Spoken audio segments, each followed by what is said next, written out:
Hello and welcome to the fan cams after the Blues completely and utterly capitulate and torture the fans in front of 84,000 people at the MCG. It's 5 goals, 8, 38 to 16, 16, 112. That's fucked, mate. That is, that's absolutely fucked. I don't really know how else to put it. Don't really know what any of this is gonna eventuate into, but clearly we're all devastated. We're all hurting. I'm really sorry to anyone who I told to believe I was wrong. So we'll go through it. If you want to talk, share your thoughts. I'm going to put the link in the chat shortly, and then we'll unpack everything. And I don't really know if we're ever going to really make sense of it, but I'm still going to unpack it. Oh my God. All right. Tommy. Oh, yeah. that was like watching Ray Gunn's fucking dance routine, wasn't it? All over the place. Just some fucking psychology teacher prancing about for the bubble. Oh, mate. Honestly. It's the double bobbleheads, I'm telling you. They were out defending. It's all right, though, because they got a fucking joint bobblehead, Pommy. It's all right. Got the 1970s Doco to fucking wank over. There's a win. Let's be honest. Honestly, we said it on the live. So those who were watching the live, I said that first bounce, Voss was super aggressive. Everyone went goal side, and they went straight out the back and kicked a goal. Right? Straight out back, kicked a goal. I was like, well, no, if Voss is a man of his word. And is he going to go for it? And straight away we started hankering back and going backwards towards the end. Do you know what I mean? There was that much space. Do you know what I mean? Like, I wish I owned the space between Carlton's half back line and the midfield, because I'd be a fucking rich man with the real estate nowadays, Terry. Mate, like, I made the gag about Lewis Young being as close to fucking that player as my ex-girlfriend. He's as close as... Kemp spent half the time as close to his players like I am to my mother-in-law. You know how many times I fucking pot shot her? Like, mate, honestly, it's laconic. It's the pressure's close. Everything's getting closer and closer to the end goal. And the same thing, isn't it? Just it's fucking just limp. It's weak. It's piss poor. It's apathetic. It's reactive. Like, you can do this whole fucking soppy spirit of Carlton fucking dinners and shit like that. What is the spirit of Carlton? Being a complete fucking letdown. Is that it? But please don't have a go at us. Please. Please don't have a go at us. I mean, heaven forbid anyone take any accountability at this club, Terry. Heaven forbid. Every fucking year we have the same shit. You and me are fucking here saying it's going to be all right, everyone. I love you. They love you. And every fucking year we get so close and fucking that's it. You know, do you know what I mean? We've got process. We've got fucking God knows what other fucking niche words. Pom's just shattered his camera. So fucking good, though. Innit? So fucking good, Terry. So fucking good. Do you know what I mean? What other bollocks are we going to have to put up with? When are these boys going to start being the men they are fucking meant to be, Terry? When? You know, there was an ironic part about today. I was sitting behind a Hawthorn gentleman, and I was having a bit of a chat with my housemate next to me. We were sort of saying, oh, you know, this player, Dylan Moore, you know, always kills us. And then, you know, he turned around and says, you know, back in the day in the 80s, used to always be Kenny Hunter. And your mob used to always just get us every time. Mate, Kenny fucking Hunter. Hey? Kenny Hunter. Who else are we going to fucking talk about? You know what I mean? Julia Louise-Dreyfus was quite fucking hot in the 80s. Let's bring her out. Like, when are we going to fucking grow up, Terry? Like, when are we going to grow up? Like, that's what I mean. Like, how can you get so close and then be so fucking reactive all the time? Start of last season, oh, we're too stoppage-based. And then we start bringing a defensive half-transition game. Then we fucking start winning this year. Oh, the stoppage game is a little bit leaky. So Voss commits more men behind the ball. Before you know it, you've forgotten your identity. Voss talks about brand, our key pillars. What are our key pillars when they change every 6 weeks, Terry? Like, honestly, they're a fucking disgrace. You can't keep getting this close. You can't keep getting it this close and then just changing your identity. You watch fucking Hawthorn. They have got an identity already, Terry. He's only been there 5 seconds. From day one, you knew what you were getting from Sam Mitchell. And then as the players got better and as they got more defined, they trusted their system. You know that P word he uses, process? They trust their fucking process. Voss will change it more than I change my underpants.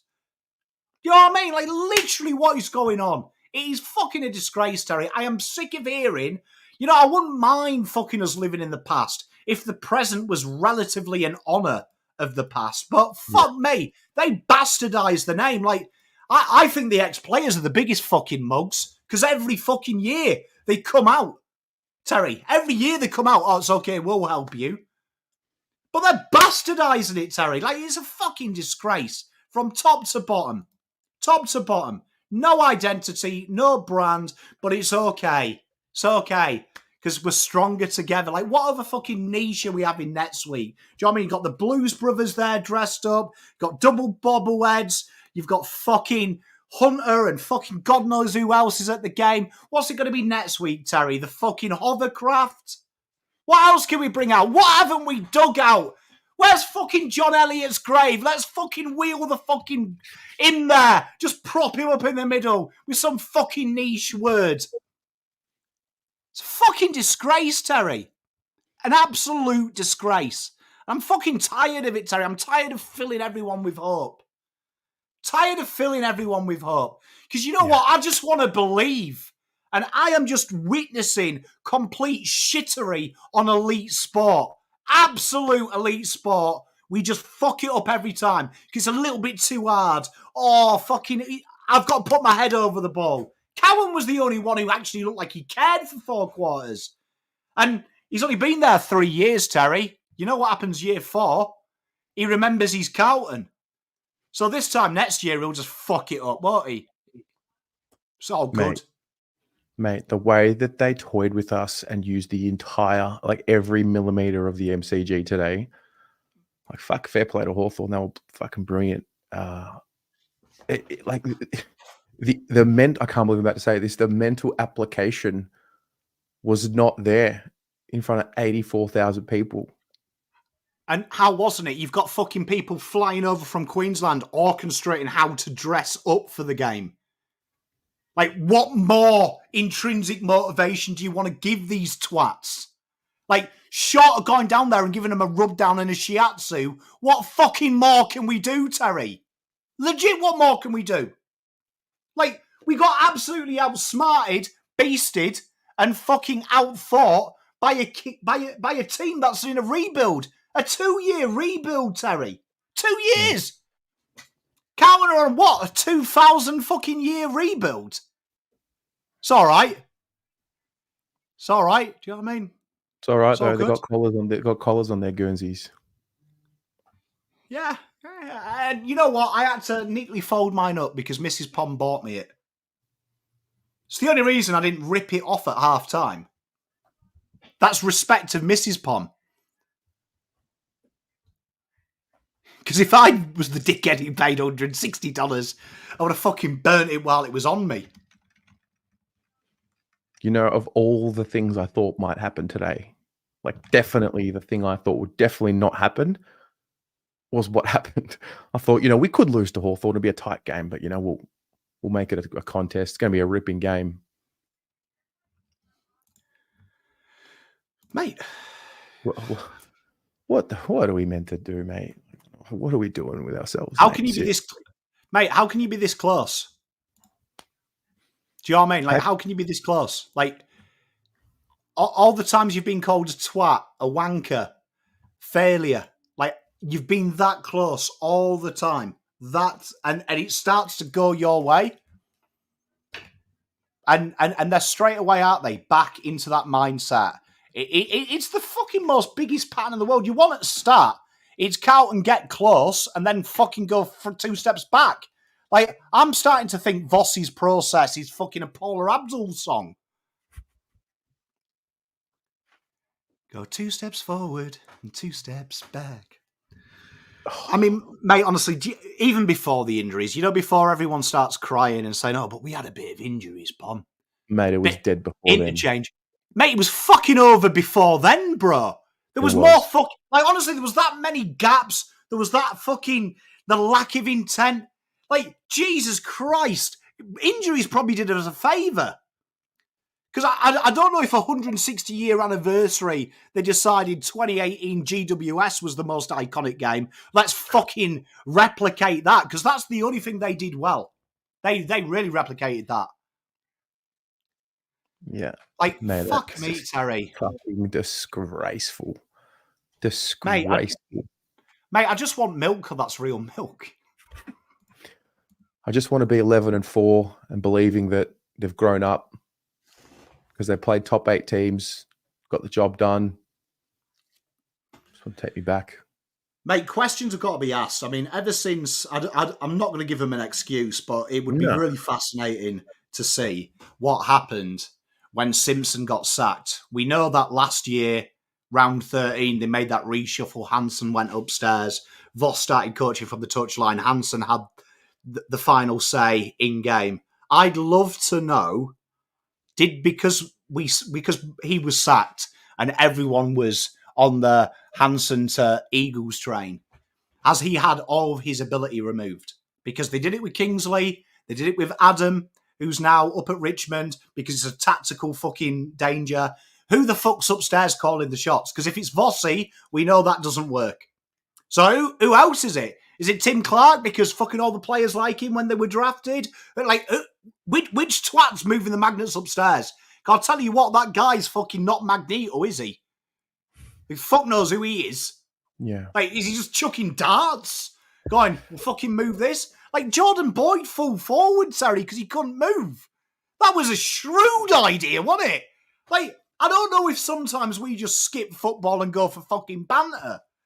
Because we're good at that. If someone could come out of the club and say, Pom, you're looking at this like you want to win. We're trying to have a bit of fun. I'd say, oh, fantastic, you're doing that really well. I won't get angry anymore.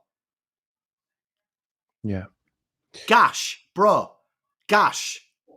Well, 6 weeks ago, top 2, Terry. Haven't got a fucking Scooby-Doo, have we? Even Voss looked biscuit arse. Honestly, Voss, in the 4th quarter, they had a bit of a scene where he was sat down on the ground. Like, didn't even sit on his seat. He was now cross-legged on his ground like a good little boy. And you know what he looked like? It reminded me of the time my son got lost in Coles. So you know what happens? You hear this. Can Mr. Williams please come to the service desk? We got your son, Mr. Williams. Right? And my son was sat there in tears, cross-legged at the front. And I was like, oh, fucking hell, it's David again. He's meant to be the leader of the fucking football club, Terry. Stand up straight, chest out. At least pretend you know what you're doing. Oh. Pretend, Terry. And someone fucking pretend they care. Pretend. Pretend we're a football club, not a museum. Just pretend you give a shit. That's all I ask for. Don't even care if you win or lose. Just pretend it means something to you while you collect your 6 figures. Pretend. Yeah. Fuck me. It's an absolute disgrace. And if I hear P, the P word in this press conference, as God is my witness, I am going down there tomorrow morning. and I'll fucking give them a spray myself. Fuck them. If it hurts their feelings, I don't care. I ain't their mum. I ain't their dad. I ain't their husband or wife. They need to fucking hear someone real shake them into gear. It's a fucking disgrace. If he dares say praise process, fucking learning, scoreboards are relevant as long as we're okay, fuck him. It's an absolute disgrace, Terry. Yeah. Well, I don't know how you did a watch along. You're going to talk about I'm biscuit sick ass. fuck. That's Yeah, what I am. I reckon secretly I hate my wife and kids. I just haven't come to terms with it, so I just need an avoidance. It's got to be that. Well, mate, thanks for coming on and expressing yourself, and can't wait to, I don't know, unpack that tomorrow. It's going to be fucking awesome. Oh, God, yeah. Who's got an early start tomorrow and got to rate these cunts? This guy!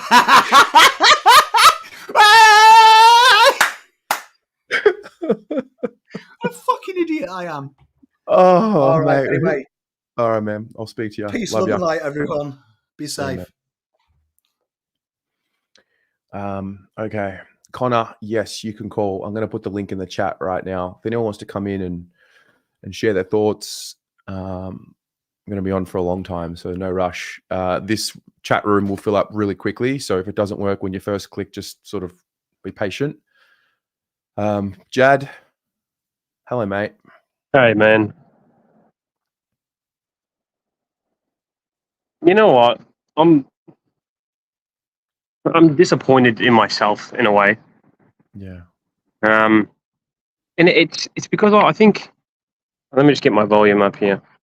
I think I let last year kind of cloud my initial gut feeling on the whole Voss appointment and list build. So like last year, I kind of, because I've said so many times on here, I wasn't comfortable with the Voss appointment, and I don't want to make this just about the coach because it's definitely not, and I'm going to get onto other things, but I just feel that it's just another coaching mishap, and it's just another one. I think I've just seen enough now where I'm just going to stick to that gut feeling no matter what. Like even when we're winning, there's just a nagging feeling that it's not right. Like it's not what I see. It's not the way that the modern game is played, like what he wants. I feel like he still thinks that the way he played in 2003 can be applied in 2024. And like I just watch us play this high contest, markers up, style of football that just requires nothing but perfection on every line to look good. And don't get me wrong, when it comes off, it looks beautiful. But the problem that I see is that it's the percentages week to week of it coming off like that are so low. You've got to rely on so many 50-50 contests to make it work. You've got to rely on so many things that are to begin with a 50-50 chance. And then if you win it, then you can go and then it looks good. And you know what's the fascinating part about it as well? Like, when's the last time we had the right positioning with those at the ground level consistently? Like that's fallen away. Like their ability to read the ball off each other. Because Hawthorn today just seemed to be in the right position, the drop of the ball. And that's the way that you set up, isn't it? That's what I look at when I think of coaching. Like a lot of coaching is anticipating, let's say, the drop of the ball. And the way that whenever the ball spilled in our 50 today, and the way they were able to handball it out with 1, 2, 3, 4 options within 2 seconds, that's what I look at as coaching. They knew where to be as soon as it hit the deck. Like I think teams, with the way that Voss wants us to play, they know the way to stop us, boys. Like if I'm coaching, I'm just a fan. Okay, I'm not even a coach. This is just what I say. I come on fan cams over the years, and I get called negative and these sorts of things and whatever. But I really believe in the way that I see the game. Like I believe in my own knowledge of how the game is played, especially in today. And the way that these teams set up against us, it's almost this. It's just, boys, make sure when Carlton go for a 50-50 play, like a contest, just break even. You don't have to win it, but just as long as it hits the deck, we're on. That's what I feel. That's what I feel like it is when watching us, and that's why I feel like this horrible patch of form. I don't even know if it's form anymore. I just think it's the way it is now. Is this us, or was that us 5 weeks ago? What is us? You know what? I honestly think that patch of form we had, now that I've got the knowledge, what I've seen, I think that patch of form was, that good patch of form was what Voss wanted, working, and just everything going our way. The low percentages going our way, the ball falling our way, Harry taking that big crucial mark on the wing that he needs to take, Charlie taking those big crucial marks. That's what I think it is. And I think it's just 3 years of this. I've just seen it now. Like, I just think that's what we rely on. And I just don't think it's good coaching. I'm sorry. I just don't. Look at the way that Hawthorn play, Collingwood play. Like, people say, right, that we are the number one turnover team in the league, scoring off turnover. But when let's say you put Collingwood by us, let's say just bring up Collingwood just because that's their profile is rebound, turnover footy. Let's say when we turn the ball over and we go forward and score, it's almost like we're making it up as we go. You know, it's apply manic pressure, turn the ball over, and then we'll see what's in front of us, and then we'll go. But when you watch someone like a Collingwood do it, everything is like systemized. You know that Elliott's going to be pushing up on the wing and taking that outlet mark, and then you know he's going over the top to another player who's free inside 50. Like, it just seems more systemized. It's more like rehearsed. Whereas us, our game plan is so basic that we just fundamentally it's just pressure and contest. If we get those right, then we can try and get everything else right. We just make it up as we go. See what's in front of us. If Charlie's one out, hit him up. You know what I mean? Like, I do not feel like we're a well-coached team.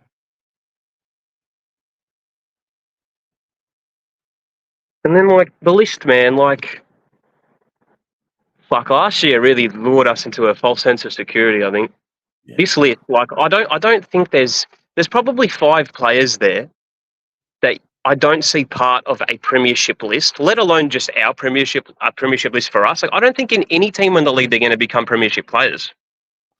Like, maybe we've just maxed out the potential of this current list. Maybe it's maxed out with the current coach that we have. Yeah, I thought last year they were digging themselves out of a hole. So you've got like a weight to carry to climb away from, right? And then when they got to 11-4, I thought, wow, we've really broken ground here. Like, maybe they should be trusted. Lesson learned. Never trust them. How can you? But for me today, it was the sync. They're out of sync. They're not on the same page. Like, they're not working for one another. They're not able to sort of read each other's cues. And that's what kind of got them into the strong position. They were almost in a state of flow, playing on instinct. And I think when we play on instinct, I thought Hawthorn were a great example of that. When we play our best football, it's on instinct. And it's just like they've got something distracting them, or their ability to concentrate, or their ability to take their moment. But Jad, it's all right because they got joint bobbleheads, bro. Oh my God. Oh my God. How much more can we milk the past? How much more, man? It's almost like every time we put any sentiment about the history of the club, we fuck it up. Look, I get what you're saying. I feel it too. But look, my main issue is just with like the game day for me, like the coaching, the messaging, the coddling. Like that when they appointed Voss, they said they wanted a leader, and they were very upfront that the tactical side of the game is not his strength, but this group needs a leader, and maybe they just misread what the group needed again. It could honestly be that simple. Like you think they need coddling, right? But maybe what they really need is a see you next Tuesday. Man, it's so weird. It's like I just think the whole way that this team operates is based on such fragility. Like if that contest doesn't go your way, you're done. If you don't make it, it's got to be on their terms, doesn't it? It's always got to be on their terms. That thing you said about instinct, right? Like we play our best footy on instinct. See, even like with me, I think that's where good coaching comes into it. Because if you allow your team to operate on just instinct, you come up against a team that is coached by an elite fucking coach in Sam Mitchell, and you get obliterated like that because you can't just play on emotion and instinct all the time. So I think more about when you have instinct, it's when you're so clear about what you're doing. This year we've seen the introduction of this new. I mean, last year we obviously just kept it simple and they found some form, and then this year they've obviously tried to evolve things and add the turnover game, because all teams that win a premiership need a turnover game. So, tried to add that this year and put it all together. And but did they even add that? Like, but I just see the same contest-based, low percentage stuff. Yeah. Yeah. Oh, mate. It's over. I think it's over now. I don't know. It's going to happen. All right. I've got to go. I'm on the clock. Yeah. All right, man. Thanks for calling in. See ya. See ya, bro. Mars.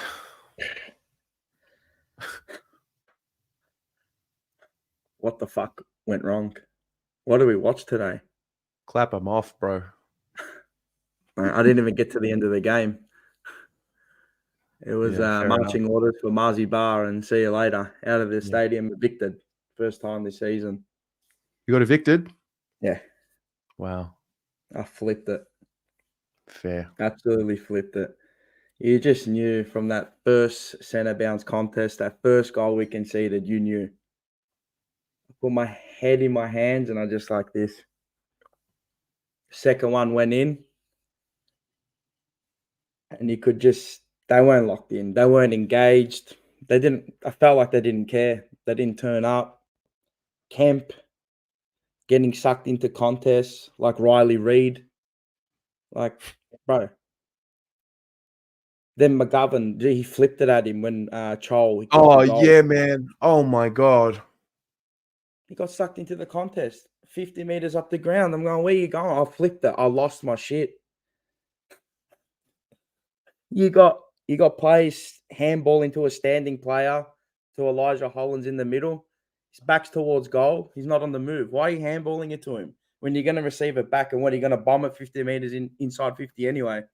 You got Motlop handballing to players above their head, 3-on-1 contests. Then we couldn't shut down the switch. There was one where they went one way, but then Gunston, he bombed it 60 meters the other way, 2 kicks goal. And you knew that that's how they were going to play. They just, mate, I'm stunned. I don't know what to believe anymore. Yeah, man. I just don't know what to believe anymore. Honestly, I thought they had earned the right to be trusted. Like I really thought that they had broken ground and matured. Too. And I was like, fuck, all right. Like they've had a bit of a down patch, but so is everyone in the league, really. And then to come out and lose like that, man. They just like that just tells you something's broken. Maybe it was always broken. I don't know. Maybe it was, or we said it, before going on cam on when was it, Thursday. Yeah. The Andrew Russell thing coming out. 3 games to go. Like, are those the cracks? Isn't that crazy how that gets announced, and then you've got Sard hammy, Chincotta hammy, just the fucking. Martin hammy. Oh, mate. It was like the last straw, and then it all just fucking collapsed. Oh, my God. Bro, like the Twin Towers. One tower went down, then the other one went down. Then World Trade Center went down, number 7. Going, how the fuck's this happen? Bro, there is a total disconnect. I don't know how this has happened. From up top to your players Now to your fans. And like an imbecile, I went there early with Taylor and Michael, lined up for a fucking bobblehead like an idiot. Oh, Marcello. Yeah. one Yep. Slate me. Please fucking slate me. Slate me. Yeah, everyone in the chat, slate me. Like a fucking idiot, I went there. You My know sister why? bought an Because we $80 love the scarf club. today. Huh? Yeah, well, that's right. I said Steph bought a $80 scarf today. She got so excited. What did I have? Celebrating 160 years on it.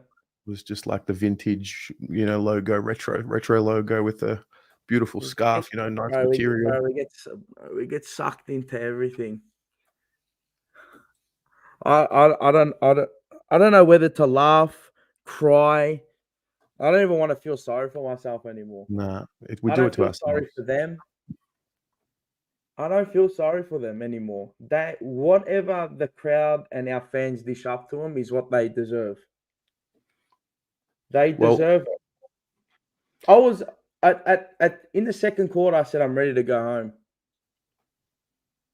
No, I haven't said that for a while. I was even thinking, do I go to the race? I said, you know what? They're not even worth it. They're not No. worth it.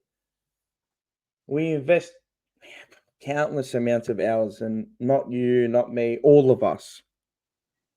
I think we're all to blame. We just want to believe. What can you all we believe want. in anymore? Bro, how is, like, I don't want to individualize and single out players, but, bro, Charlie Curnow. Zach Williams is in the square free. His hands were up for us. I promise you, I was at the end for 5 to 10 seconds. He was screaming for it. He burnt him. Mate, he was like he was on Dancing with the Stars. He was twirling. Like, what are you doing? Get rid of it. I don't understand how he, of all people, didn't know what to. He just froze. Do you reckon? You personally, you know what I reckon? They're spooked. My I reckon biggest they're fear scared was of their own that shadows. yeah, that was my They were biggest fear. spooked. Yeah.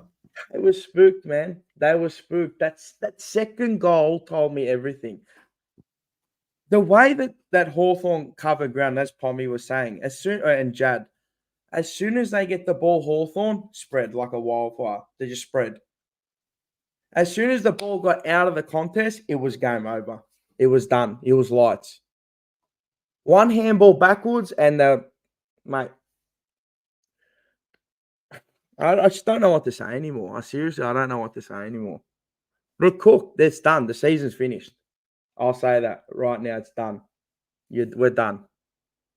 It's done. Doesn't even matter if you make the A. It doesn't. It genuinely, it doesn't matter. You're not winning it from outside the top four. Yeah. You were top 2 6 weeks ago. Flying, man. Beating all the good teams. That's the other thing as well, because sometimes you can get tricked into your form. You beat teams that are not going so well, but like they fucking beat all the good teams. Case an example. Yeah. Beating, nothing. A bit of flat track bullies. I just don't. I can't. We've done a full 180, and even in that first quarter, I didn't think we were too bad in the game. We weren't too bad.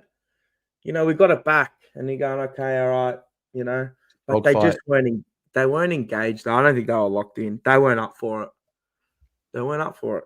They looked like mentally cooked before. It's all about the They look tired. They're void of ideas. They don't know where to go. They lack direction. It's not the process. There's no more process. We're past that. It's done.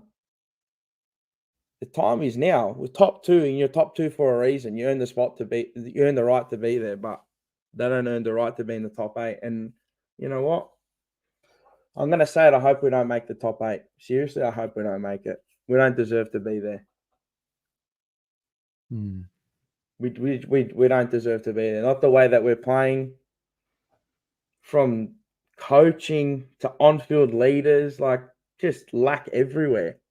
So I want to go hear his press conference later. I want to hear what he says. Oh my God. I'm scared of that.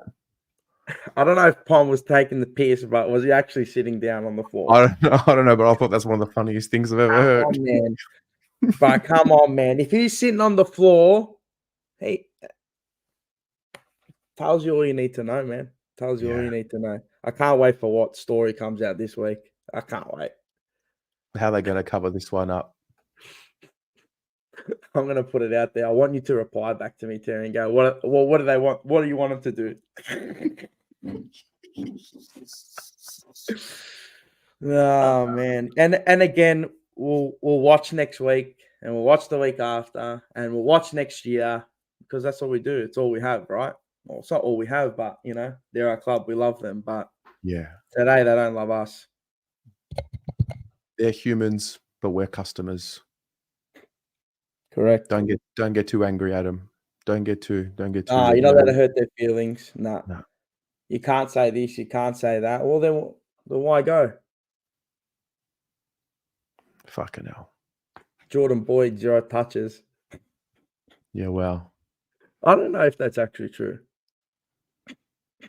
Can someone in the chat confirm that? It's all right, though, because they got collars on. Oh, it looks good. That looks good, the colours. Oh, my brother said to me before, yeah, Crips looks good with the collar on. Oh, yeah. They look like workmen-like, you know? Blue collar workers, man. Blue collar. Legit. The irony, man. What a fucking disgrace. I literally sat there getting sunburnt all day in silence. Good, man, you look like you come from straight from Lefkada. Yeah. That's what I wanted to do. Just bury my head. Yeah. I feel sick, man. I feel sick. I feel ill. Why? Why do we do this to ourselves? Anyway, I'm not going to drag this out anymore because I could be on here. You know, you and I, we could talk for about 85 hours. So I'll let some other people get on because there's going to be some real irate people. I've got 4 hours to absolutely losing on Tuesday. So yeah. All right, man. Thanks for calling in. Love you. Love you all. See you, man. Stay Love safe. you too. Take care. Bye. Adam Schenk with $5 says, please bring back the OG rating show just for a week as a bit of therapy. I think we all need it. Ben Leonard, $15. Thanks, mate. Unfortunately, my internet's playing up, so I can't get on the fan cams. Just want to say thank you for all the hard work. This club is so depressing. No one's willing to be selfless anymore. Yeah. Damien, $5. Thank you. Call me crazy, but we can still figure this out and get our shit together. I mean, in theory, yeah, I guess so. Joel. So what is that? Our job is to be able to Hey, provide mate. clarity around what that looks like. Hey mate. Simple and understandable. Just watching Bossy. Do you mind turning down the volume on that presser just because it's going to get picked up on YouTube? Yeah, it should be off. I was unsure whether I should come on or not because I feel like, I've said the same thing. I'll be saying the same thing. I've sort of given up now. I think, given up on the season, given up on the club. Well, I've given up. They might turn it around, but good luck to them. You can hear me, can't you? Yeah, mate. Okay, cool. So, look, last week was the straw that broke the camel's back, even though he came back and, sort of tried to fool all our supporters that we're still hanging on. But the words that I wrote last week were that this team is weak, wayward, bewildered, immature, pathetic, phony, delusional, unprofessional, floundering, and we're fucked. So, definitely back that up again this week. I haven't deleted any of those words from my list. You tried to tell us, mate. Huh? I said you tried to tell us. You tried to tell us earlier in the year. Oh, correct. Yeah. And I got sort of hammered for it and went along for the ride. We won a few games and tried to get excited, but didn't last long. It's just really it's where do we Wossy was trying to say, oh look, let's just hang in there. We'll turn this around, but of course he's going to say that. But it just doesn't look good. The injuries are far out. We've just got no players now. He just said that he was just talking about Andrew Russell saying that there was a mutual agreement, and they said what did Andrew think about the club list before he before he left, and he said that he felt that we need to go in a new direction, and that wasn't sort of backed by the club. So that's very interesting. So I think he just felt that it was best that he left, and then Vossi couldn't elaborate any further when he was pushed to say what the club felt about Andrew's thoughts on. There was some disagreement, clearly, that Voss didn't want to go into in the press conference. So there's more questions to be asked about this club. Lack of transparency, as I said on my list, there's completely dishonesty. And it's a shame that this club can't really just, it can't shake that. It seems that we're the only club, or maybe Essendon still, those big clubs which have an issue with adapting to the modern 21st century agenda. What do you think it'll take? Like, what do you think? I mean, what do you think it'll take? Are we far off? Is it a little bit of a tinkering here or there? Is it what's the next? Look, I just think we just don't have enough honesty. Plus, I mean, honesty we don't have enough. We're a bit clueless, I think. From they say the fish rots at the head, and with the players have been sort of sucked into this. Seems to be, things will be okay. We're on the right path, but I think it was all delusional thinking. Clearly, perhaps. I mean, my take is that Voss isn't the right man.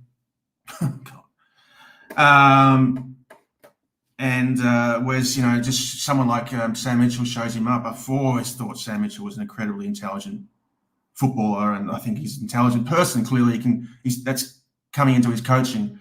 So it's really important to have the right person leading the group, and there's no full credit to Vossi and his determination and his whatever. He's got some good attributes in terms of leadership and all that, but I think a lot of our leaders at the club are still clueless. I still think that Brad Lloyd is clueless. I haven't spoken about that on here, but that's one person I've spoken to the club about. I think that they need replacing.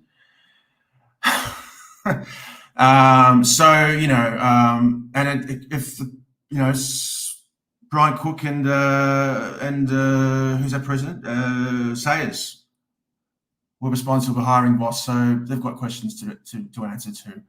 So look, mistakes happen, but hopefully we can learn from we can acknowledge our mistakes and get this ship because it's not a good place at the moment. And I've just been thinking about where does that leave Cripper? I mean, if we need to sort of take 2 steps back to go forward again, that's Jesus. I mean, he hasn't got much time. So there's some really. I think as we spoke about Terry at the mid part of the season, I was saying, well, we need to make changes on all our lists and stuff, and you said, oh, let's just sort of now's not the time to be doing that. Well, now is clearly. We'll get there. 2 more weeks away from having the full. Having the full bit of information. There's a lot of mate. There's a lot of injury-prone players. It's just so. Yeah, Jack Martin plays 9 minutes? Oh, mate, just like literally, just like it's. Yeah, I turned it off at half time, so I didn't watch I just went for a walk. Nice day. Obviously, you're at the game. I wasn't at the game, but I went for a walk and just tried to not let my day get too ruined by this team. So yeah, a lot of things wrong. But as I said, I've given up. Fair enough, mate. It's disheartening, isn't it? But devastating. Let's omen it up, but let's try and find some light at the end of the tunnel. Everyone, see what happens. Everyone just hanging. Everyone just best of luck out there, and just try and don't get too caught up in the darkness. Thanks, Joel. Yeah. Appreciate it. All Man. right, cheers, mate. All right. See ya. Ella, Michael. Hey man, what's going on? If it was up to that bloke, we'd have 4 water boys running out there next week. Yeah. Jesus Christ, what are they doing, bro? Seriously. But it's okay. We've got a collar on the Guernsey. We've got a collar on the Guernsey, and we bought out a new bobblehead. That's what matters, bro. That's what matters. Yeah. The PR football club we have become. We are a PR stint of a football club. You know, the rhetoric around Voss is now going to get... You know, I haven't been on the fan camps for a year and a half, and look what they've done to me, man. Christ almighty. Receding hairline. It's all happening. Now, but the rhetoric around Voss is all going to happen now. The reality is we've gone through 4 fucking coaches with this list. If he's not, I just don't get it, man. Today just looked like they didn't give a shit. They really didn't care. They didn't put in any effort, no hunger, desire to put their head over the ball. Simple things. Just put your hand out and try and mark the ball with your hands before your chest, brother.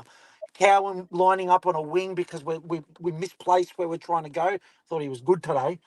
You know, McGovern and Kemp screwing up in the back line and playing checkers with Marbiol Chol. I don't even know anymore, bro.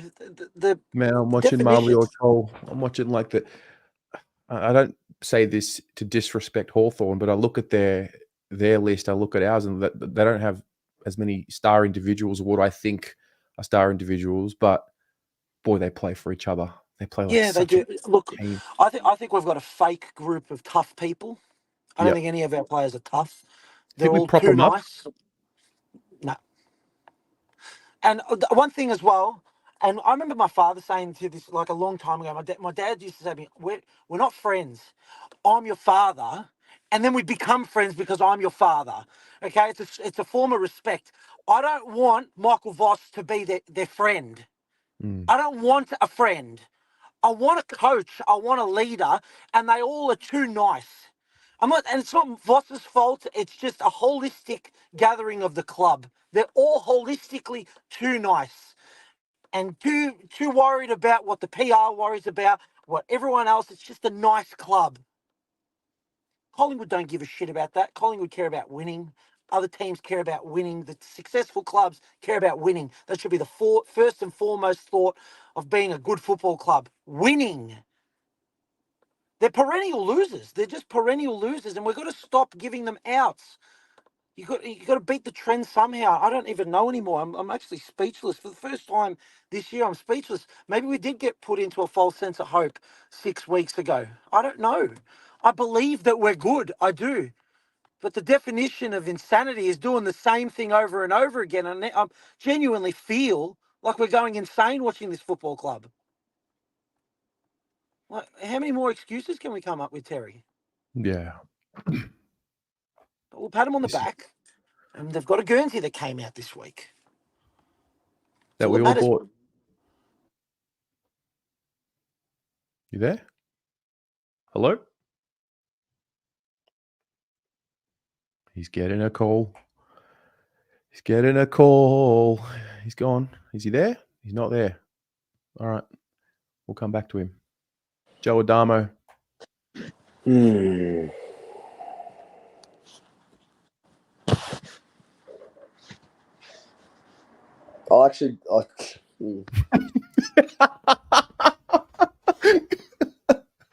Oh, Joe Adamo. Joe Adamo. What do you say? Like, what do you say?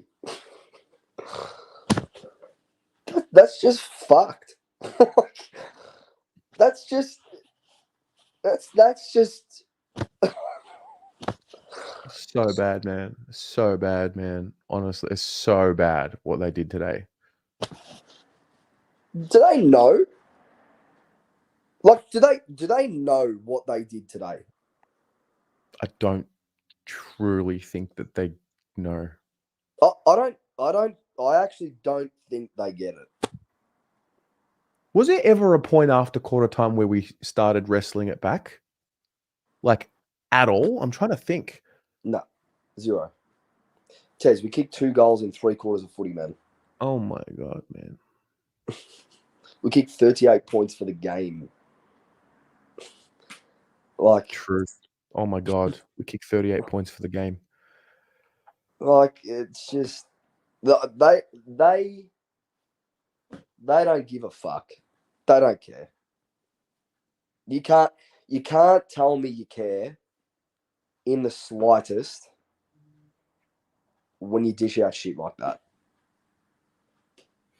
And I don't have an answer for it this time. 2022, yeah? Same thing happened. It was different because we'd never made finals. We'd never been there. And it's like, okay, we missed out. They don't know how to win. This will teach them, right? There's an answer for that. 2023, we start out like shit and they learnt and they made a prelim. You've got answers for that. They learned from their fucking mistakes. I've got no answer for this. Like, what the fuck is that? From top to bottom today, nothing made sense. 0. I have never seen a player mismanaged like Jordan Boyd today. He couldn't move. He couldn't fucking move. Get him off the ground. I don't care if we've got no one on the bench. Get him off. You're damaging that player's body. Where's your due diligence as a football club sending a player out who literally cannot move? Like, I don't know, man. I don't know. I don't feel like we're watching a football club most weeks. I just don't. I watch a lot of footy. I watch every other team on a weekly basis, and I go, yeah, they're a footy club. What they're doing here, how they're playing, that's footy. I watch us today and for the last 6 weeks and try to stay positive, but you watch us and we're not the same as everyone else. Does that make sense? Yeah. We're not the same. They don't have it. They don't have the ticker that even a North Melbourne or a West Coast show. They're not the same. We're not watching a football club like other supporters watch their football club. We're watching shit. And you're supposed to be proud of your football club. Outside of 12 weeks last year, yeah, realistically, when have we ever been proud of the club that we've supported? As a collective? Once. Genuinely once. Seriously, in man. In our livelihoods once. We have a more of a hate relationship with our club than a love relationship. It's a toxic relationship. It is as toxic as it gets. And today, as bad as it's ever been, I've been to games, we've been slaughtered, knowing that we'd go in and get slaughtered. As bad as those times ever were, I don't think I'd ever sat at a game just going, what am I doing here? Why am I not going home? Why have I wasted my Sunday?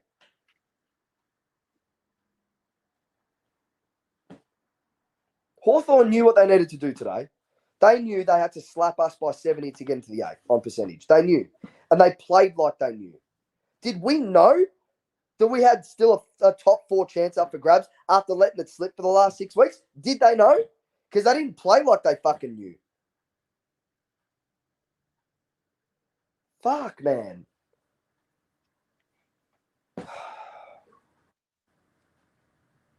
Oh my God, West Coast play with so much more heart. And I'm the dickhead going to Perth next week. How's that? Oh, Joe. Yeah. It's before I go to Europe. I thought, fuck it, I'll do it. Never been to a game there. I booked this 10 weeks ago. But fuck, man, like dickheads. We're dickheads. All of us. Just clowns. Yep.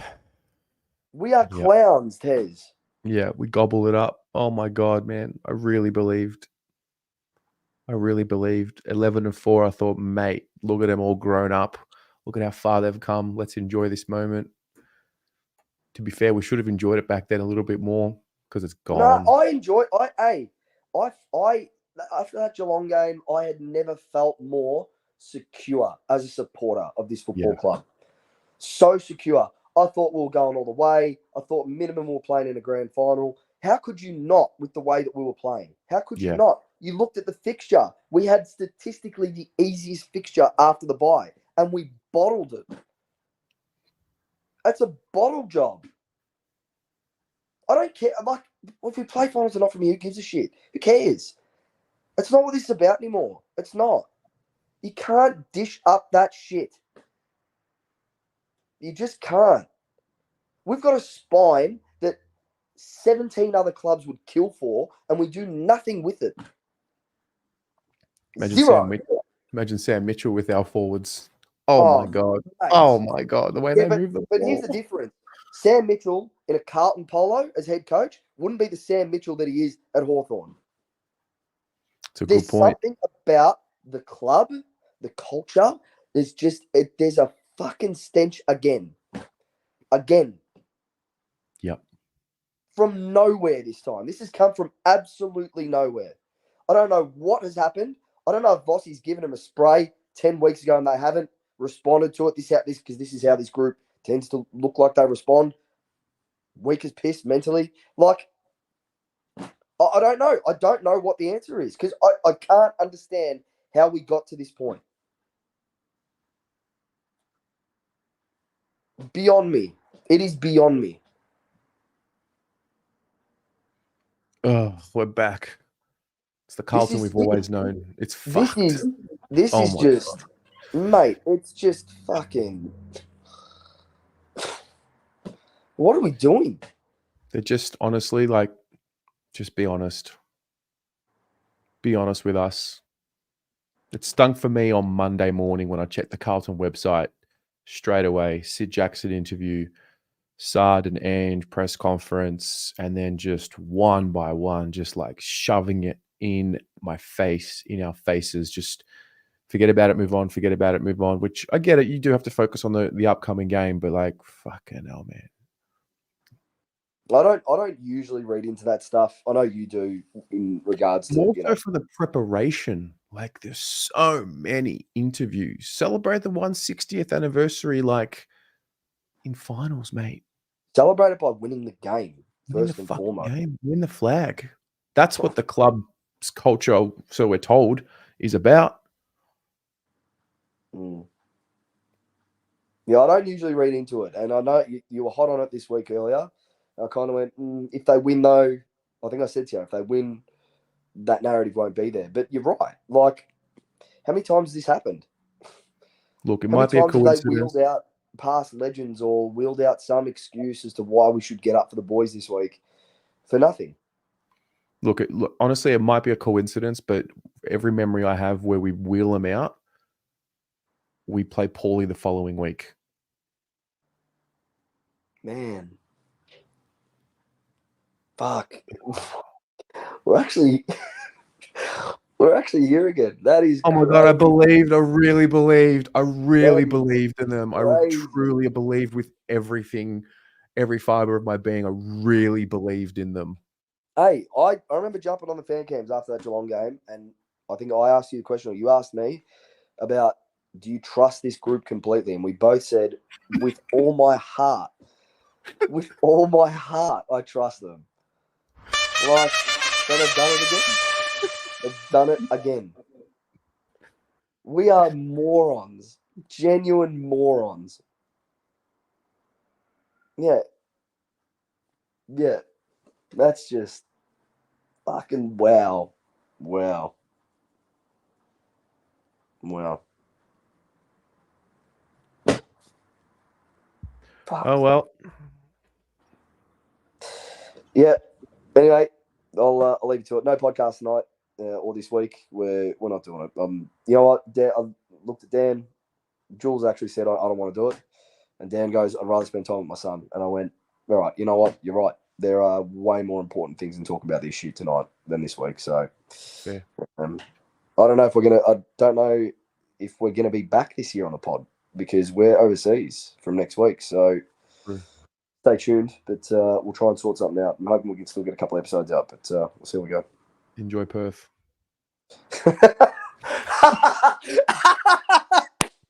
Oh, fucking Jesus. See you later. See you, mate.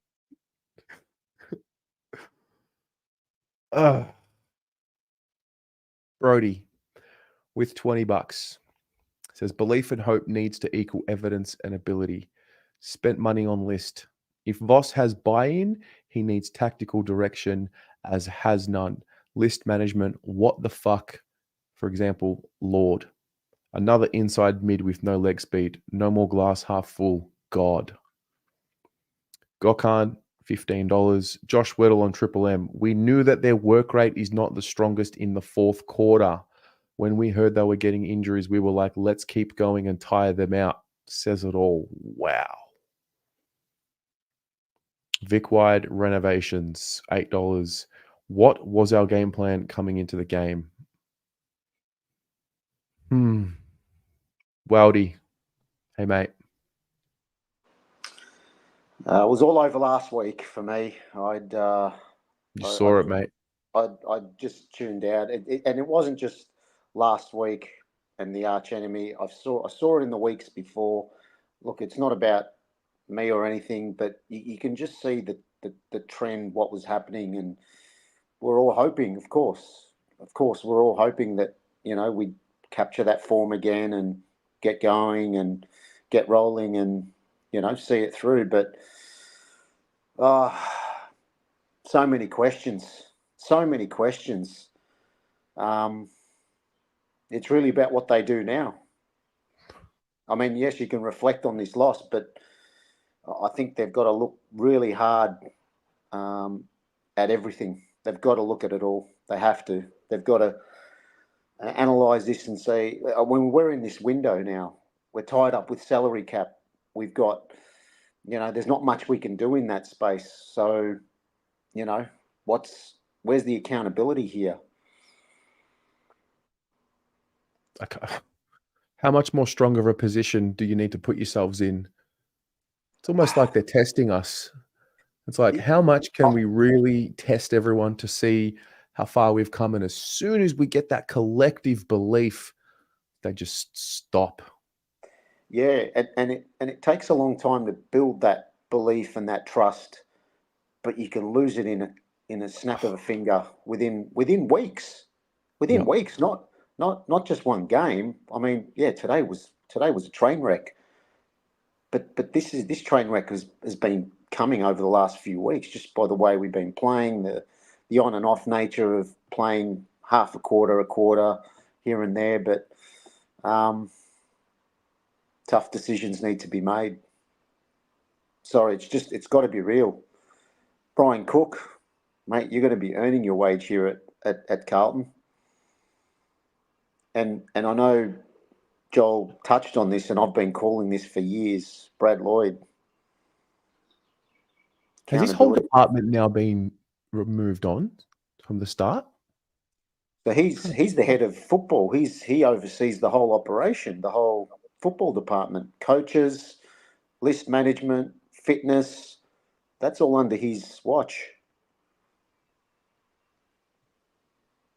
It's there for all to see. And look, this is not just a reaction to one game, because this is today is just the straw that breaks the camel's back for a lot of people. And I feel for a lot of the supporters. I really do, because we've been on this great ride the last couple of years. And then even this year, only 6-7 weeks ago, we were doing really well, 11-4, and everything heading in the right direction, and the wheels have fallen off. Why? Why is the question? And that's what they've got to answer. It's not good enough. It's not good enough.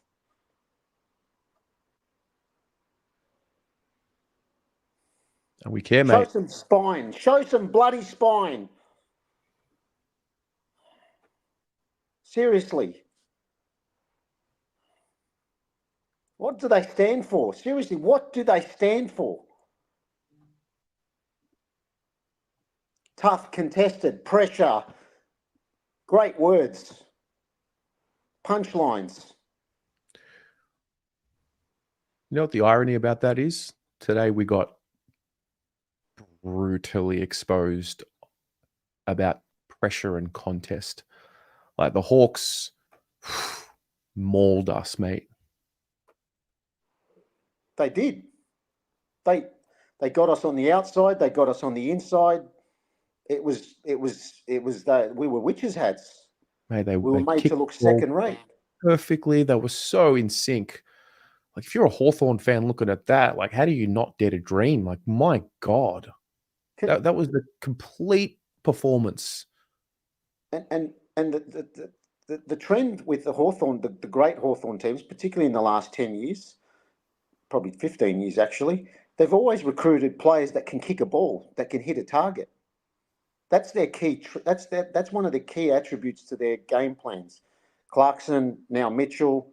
If you can't hit a target, they don't take you on. And you saw it today. I mean, they were surgically precise with their kicking, with their handballs, with their positioning, everything. And I saw Kate Simpson on the other side wearing Hawthorn colours as their defensive coach. And I just think, wow, one of our own on the other side. This whole 160th, saw it early in the week. They started coming out. Look, yeah, I don't know. I don't know how you do it, but yeah, I think they've just got to really take a really good hard look at themselves. Yeah, the season's not done, but it really is. Let's be honest. We got to rely on teams, but I just don't bother this year. Don't make it. You'd rather just start planning for next year. We've probably copped enough injuries out of this game for half the team today won't probably play for the rest of the year. Don't know. Where to from here? But Brian Cook, you've got your work cut out. No, it's true. Back to the drawing board. Yeah, I feel for the fans. Sorry, I'm just, I've seen success and others have seen success, but geez, and I really believe this group could take us there, and they probably still can. Not this year, but the time's ticking. You can't waste these years. No, you just can't. It's just horrible, just terrible. They got to take a good hard look at themselves. No, it's well said, mate. Thanks, Terry. It's tough to see your the life sucked out of us all, but I don't know. We'll just stick together, I guess. Yeah. Live through it. Thanks for calling in, mate. Thanks, mate. See ya. Brandon Stone. Wowee, mate. Wowee. I don't know how you do it, Tez, mate. Same. I don't know how you do it, mate. You front up every week better than these blokes. Honestly. It actually, mate, watching it seriously, I had a pizza in front of me beforehand, and mate, at half time I couldn't even eat it. It genuinely turned my stomach to watch this club and where it's at right now. And, mate, I love pizza. And I was just like, mate, fucking hell, man. And, a lot of people on here, including yourself, talking about, to be honest and, to trust this group. Mate, I trust them with everything I got, to bottle every fucking opportunity in front of them. That's what I trust them with. Yeah. If I'm completely honest, mate. And I see a lot on Instagram and in the comment section of posts, and mate, Carlton supporter all my life, and all I've ever known is Carlton to be shit. To be mediocre, for Carlton to be mediocre, mate, back in the day was fucking beautiful. We're on here. We celebrated mediocrity. And I see a lot in the posts, and I try to be so optimistic all the time. And mate, today was probably one of the most difficult days to be optimistic with this group. I I cannot understand from last year how Hawthorn are right now, how they played today was us, the back end of last year. Identical. Yes. How they played Yeah. us today was exactly how we played Port Adelaide last year when we done them by 10 goals. Identical, mate. So where everything has gone wrong and, you can say there's no excuse. Injury today is a valid excuse if you want to use that. Mate, I haven't seen players drop like that for a very, very long time in the one game. That stuff, you rarely see that kind of stuff. And, back to when I was on Instagram and, there's pictures of Vossi and there's people telling him, get out of my club, all this kind of stuff. And, mate, I think memory loss is a real thing in the game of football, right? It is a genuine thing. People forget that this man has taken us to a better place than anybody else in the last 24 years, right? And of course, it's not just him. It's not single-handedly. It's a club, right? It's not just one person. He took us further than anybody else ever has, right? It was only 7 weeks ago we were borderline premiership favourites with the Swans, right? Memory loss is a real thing. And there's probably a lot of accountability on Voss, how he coaches, strategies. You want to shit on our fucking identity all the time when it changes every 4 weeks. That's something that's got to... Identity is something you cannot fuck around with, period. It is or it isn't. Don't go, we're a hard stoppage team. Then we're saying, we're focused on attacking and then our strength is our defense. And I'm just like, mate, what are we? Like, well, what is our identity? Because it's changed. I think Pommy said, mate, it's changed 5 times in the last 18 months. Good football teams don't do that. Good football clubs don't do that as a whole. And our track record shows every 2 years we sack coaches, it doesn't do any good for us. Nothing. If anything, it sets us back. So You've got to start again. You've got to build those relationships again. You've got to that's what build I that mean. And then you got to again. start over. And I'm just thinking, what the fuck? Like, Yeah, it's a sugar hit. yeah, it is. And it's a, yeah, as you said, it's probably a quick fix. Then and there, you sack your coach, you think, all right, fucking beautiful, restart. How many times are we going to fucking restart? How many? Like, really? I don't know how many times this conversation was had with Dimmer through Richmond. I don't know, he was coached for fucking, 12 years or whatever it was. Mate, every second year, fuck, Dimmer out, Dimmer out, Dimmer out. They win 3 out of 4. And I'm not saying that's going to happen to us. It might not. It might. I don't know. But the quick fix shit, get rid of Voss, get him out of my club. I'd like to think we're past that shit. Yeah. Personally, as a club. Because that's small-minded thinking. That's a small club mentality. Yeah. We're not a small club. We never have been. We may have been irrelevant for a little bit there, but we have never, ever been a small club. And it's just not the way to think. And of course, mate, we're in a fucking slump is probably an understatement right now because we're playing like we played in fucking 2017. Mate. Like it is really bad. It is really fucking bad. Wowee, Terry. Fucking hell. Mate, it was like torture. It was like an onslaught. I'm pretty optimistic for the most part. And I just sat there in the second quarter and I'm like, oh my God, they're actually, and I thought, maybe at the start of the third, I'll give it 3 minutes and see if there's any chance of something like a pulse. And literally from the first bounce, I'm like, oh fuck, we're going to watch a 10-goal belting. Yeah. And I just knew it. I just sat there, biscuit ass, sunburning the whole time. It was like genuine torture, like actual torture. Yeah, like to the because I know I'm not going to leave before the siren. So, like, I just knew what we were in for, and I'm never like that. And then your bubble bursts, and when you're in a fantasy, and then like it bursts, and you hit reality, and you're like, yeah, you wake up. Here we are. And it's just it baffles me well, mate, because you can teach a lot of stuff. Right, yep. Towards football, you can teach strategy, you can teach process, you can teach everything. Being 30 meters away from your man, teaching effort, this stuff does not need to be taught. It doesn't. You're an AFL football player. This is by default. This is your default fucking character going in there. Effort, all this kind of stuff is mandatory. Yeah. It's not a teachable fucking skill, mate. Good job.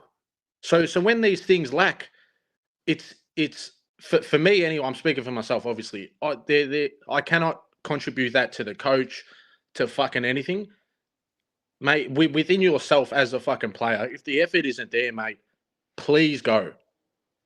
Do not play, because mate, this colour and this Guernsey is just so. Mate, for supporters, I feel it means so much more for supporters than it does the blokes wearing the thing. Mate, these games on the weekend determines if I'm having a shit or good week now. And I tell you what, mate, I get in the truck tomorrow morning, I might just punch me boss in the mouth for no reason. And he's Collingwood, mate, so you can understand how that fucking goes. And it's just, mate, just the hunger from fucking 12 months ago to 7 weeks ago, it is abysmal, mate, and it is not there. It is non-existent. There's probably a couple blokes, and Cripper, I can exclude him from everything, right? Because, mate, we don't deserve Patrick Cripps. That's the honest truth. We do not deserve him, mate. The way he has held this club on his shoulders for a good part of half a decade, in my mind, I was speaking to my dad about it, mate, he's really pushing that boundary to being the best Carlton player that's ever put this Guernsey on, in my opinion. He's by far the best captain. And he hasn't even touched a flag yet. To stick by us when he had every reason not to, and to still go in, mate, still week after week, mate. You can see his shoulders, mate. It's from carrying this fucking club, mate. Yeah, we're ruining him. We're ruining the whole roof. Mate, we've cut 5 years off his career, mate. I'm telling you now. But I don't know, mate. Well, I guess I don't know. I'm not thinking finals. I think even if we do make it, we're probably not going to do nothing. I don't know. I hope I'm wrong. I hope these dickheads spit in my face and go fucking eat shit. But I don't know. We just got to keep fronting up and go again and go again and go again until that trust word, mate, becomes something more than a word. Yeah. Because that's all it is at the minute. And it probably has been for a little bit. But I don't know. Again, being optimistic, mate. As you said, you're probably one of the most optimistic. I don't know how you do this shit every week, man. Fuck me dead. I don't know how you do it. I don't know either. But I don't even know either. Keep fronting up. The good part about it is when you say there's always next year, there really is. So, yeah. I don't know, mate. I don't know. Go Blues, At least we got each other, man. Thanks for calling in and thanks for sharing your thoughts. All good, brother. I'll speak to you soon, eh? See you, man. See you, mate. Paolo. Tez. I don't know what to say anymore. The last sentence. What was his name? Brandon? Yeah, great The man. last sentence killed me. At least we've got next year.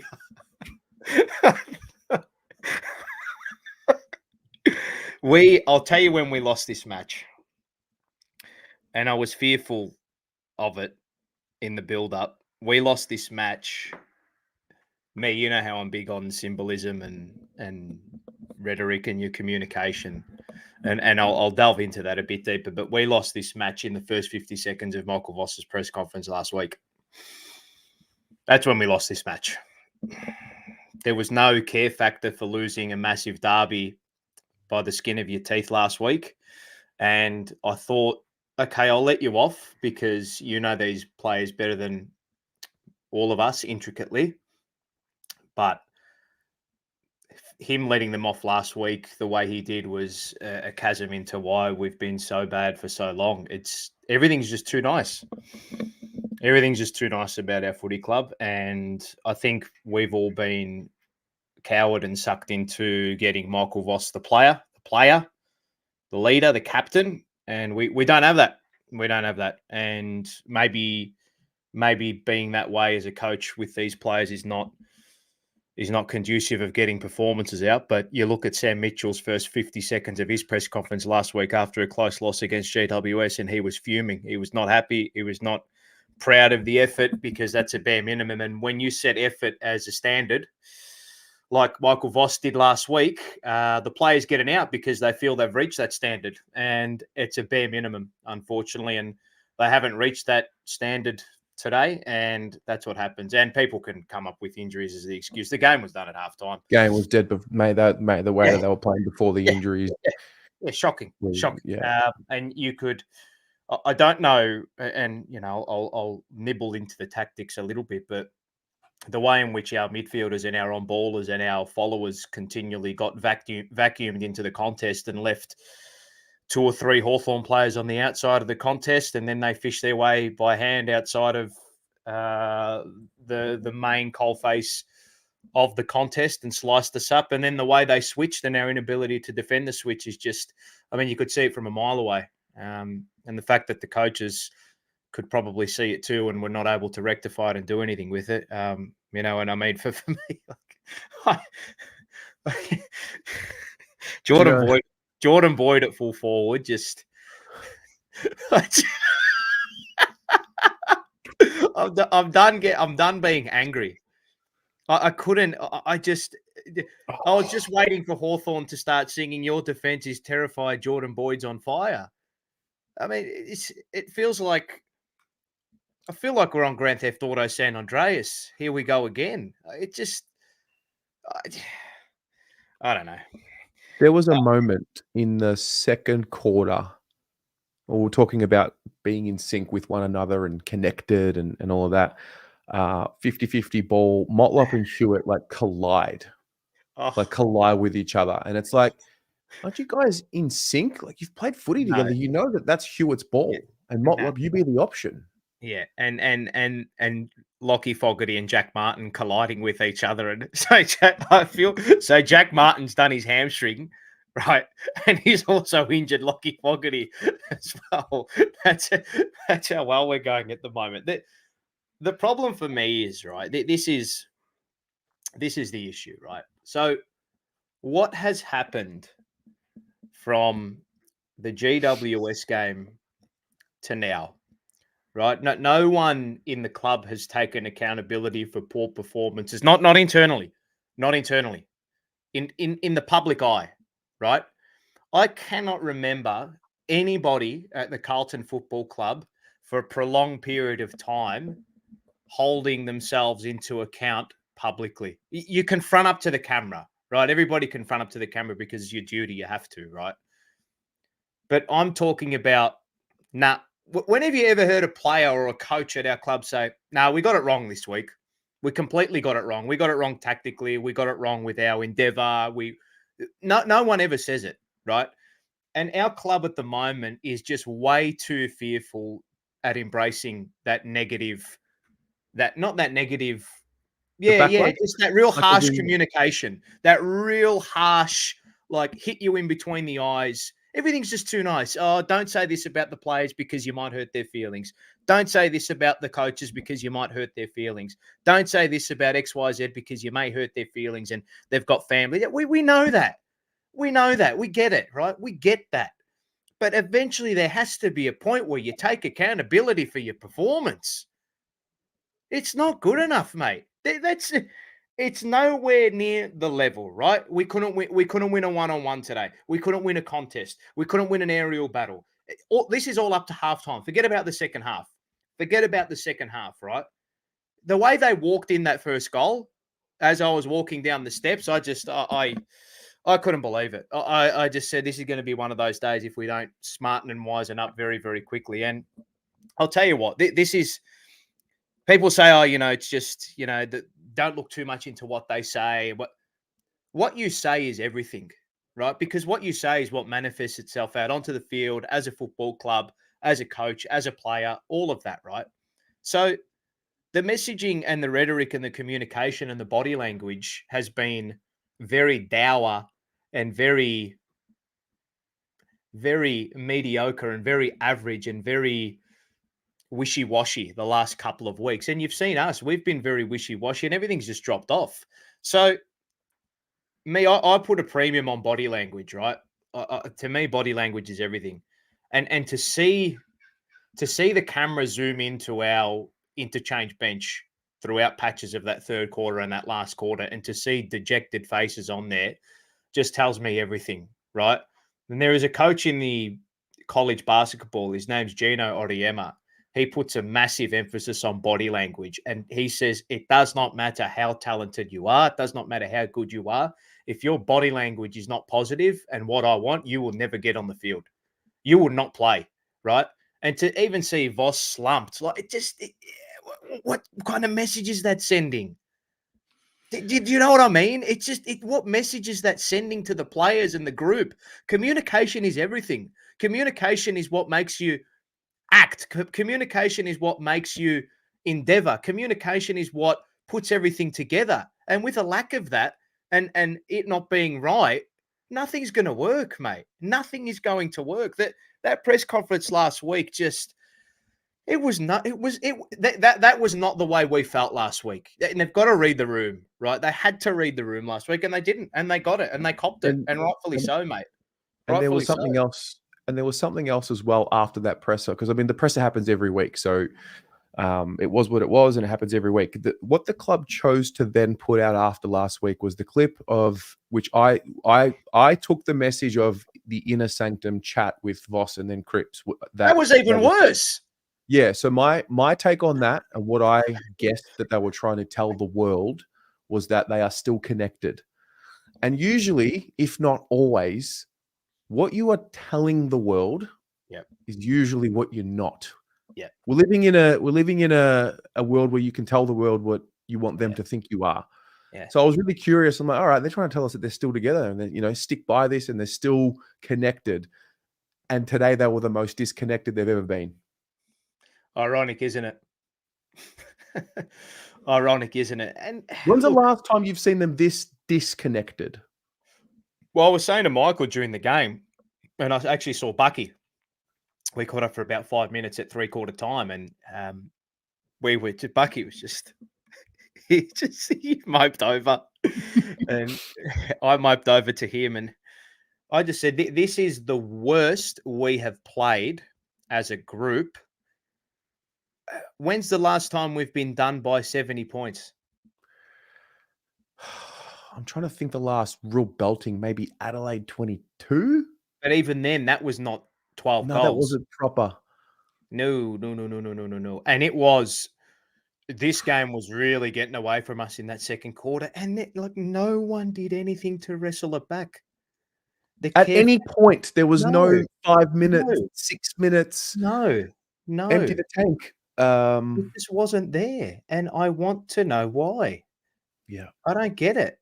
I don't understand why. You have the opportunity of a lifetime. How long can you wait? It comes and goes in the blink of an eye, right? Joseph just told us the last time it happened. It was Mark Murphy's last game, 19 goals unanswered. That's the last time it happened.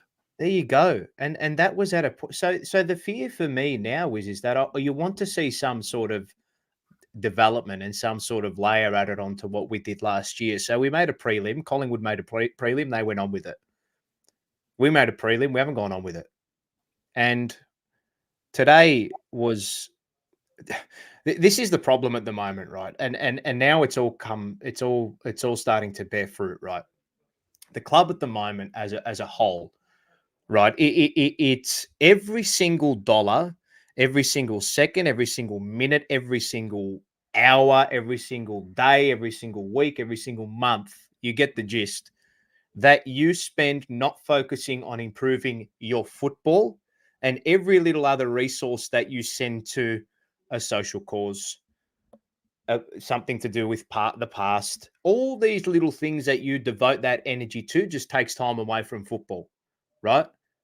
And that's the issue at the moment. The last couple of weeks, there's been a deflection, right? No one has taken, like I said, nobody in the club publicly, not behind closed doors, no one in the club publicly has taken accountability for any of the poor performances we have had over the last few weeks. What has changed since Michael Voss deemed a round 7 comeback against Geelong unacceptable to now accepting a comeback against Collingwood? What's changed from there? Well, I don't understand. I don't understand what's changed. Mate, it's like he was pulled back. It's Why, like there was though? a power What at be for? that pulled him back with that language. But what for? So now, so this, and again, this just tells me, right, that no matter who we get into the club at the moment, that it's an identity crisis that we're suffering at the moment, mate. Hawthorn's now turning Cade Simpson into a winner. That's how we're going at the moment. That's how bad we're going. And my fear now is that we are getting the best version of Patrick Cripps. How long is it going to last? He's about to hit 30. Charlie Curnow. These players are getting to, they're at their peak, and they're almost going to start to, like, a lot of these players, can they get better? Can Charlie get better? Can Cripper get better? Do you know what I mean? Can Harry get better? I feel that they're all at their peak at the moment. And there are big question marks on the coach, mate. Huge question marks on him now. Massive, just with the way he's communicating the message at the moment. It's you know what? It's not even the message. Like, so forget the word message, right? It's not that. It's what you say and what you do, and your body language and the way you communicate is what's going to replicate out on the field. Too nice for too long. Yeah. What happened today? Again, there was no, even when Fogarty early in the game, or it was, Matt Owies got clocked. Did you see that? Matt Owies got clocked by Blake Hardwick. Did anyone remonstrate? No one. Fogarty got tackled hard early in the game. Did anyone remonstrate? Nah, just give him a tap on the back, move on. Like, there's just no, that care and will factor is just not there at the moment. And you know, quite a Batman a few weeks ago. You know, you can train all you want, but if the will's not there, That's true. what can you say? Yeah, I'm done being angry again. We're at this point again where it just feels like that Essendon game last year all over again. We had the opportunity of a lifetime, and they've just gone and pissed it up the wall again. Again. It's just so frustrating, mate. I don't. When is it going to end? When are we going to be the club to take it by the scruff of the neck? Charlie, Harry, one of you, someone do something. I don't know. No, fair. There's a lot going on, so got to move. But Yeah. thank you very much. That was really good to listen to, and good luck. Thanks for adding to the chat, man. Well, mate, I hope you have a good night. I don't know how you're going to deal with it, but we're here, and that's all we can do, mate. Get on with it. Right.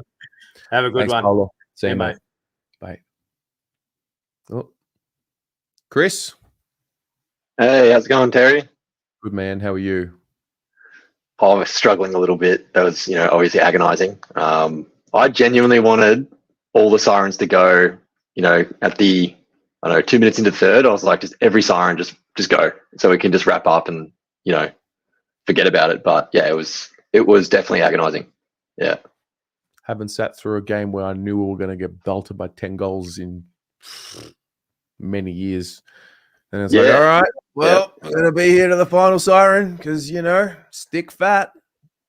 Yeah, well, it's funny because I have not, I'm not going to call them fond memories, but heaps of memories of sitting, and watching us get destroyed. But it hurt a lot more this time because we obviously thought that we weren't this, we thought we got past all that. So that was freaking hard, man. But I don't know. It sounds like just to add a tiny bit of optimism, man, like not long ago we were pretty good and the competition's so close. It's so close that, in 4 weeks' time, it might completely change again. So our season's over. Yeah. We're not going to do anything. Even if we make the finals, forget it. I don't even want to see it. I don't want to see it. It's just too much. But if we can just,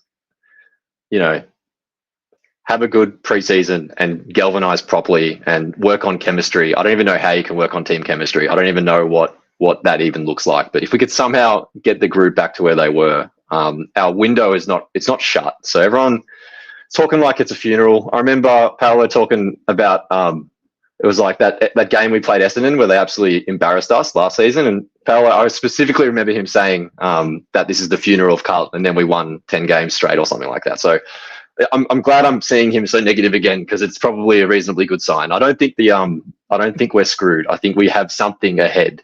The list is too good. Cripps is too much of a legend. I've actually seen him hold the Premiership Cup in my head. It's happened. So it will happen at some point. We just need to make something happen quick and take a deep breath. Like, I don't know. It's bad, but yeah. Maybe we needed to hit proper rock bottom as opposed to 2-goal losses to really, because you're going to That's the get thing, man. It was humbling. Like, fuck. Yeah. I don't know, man.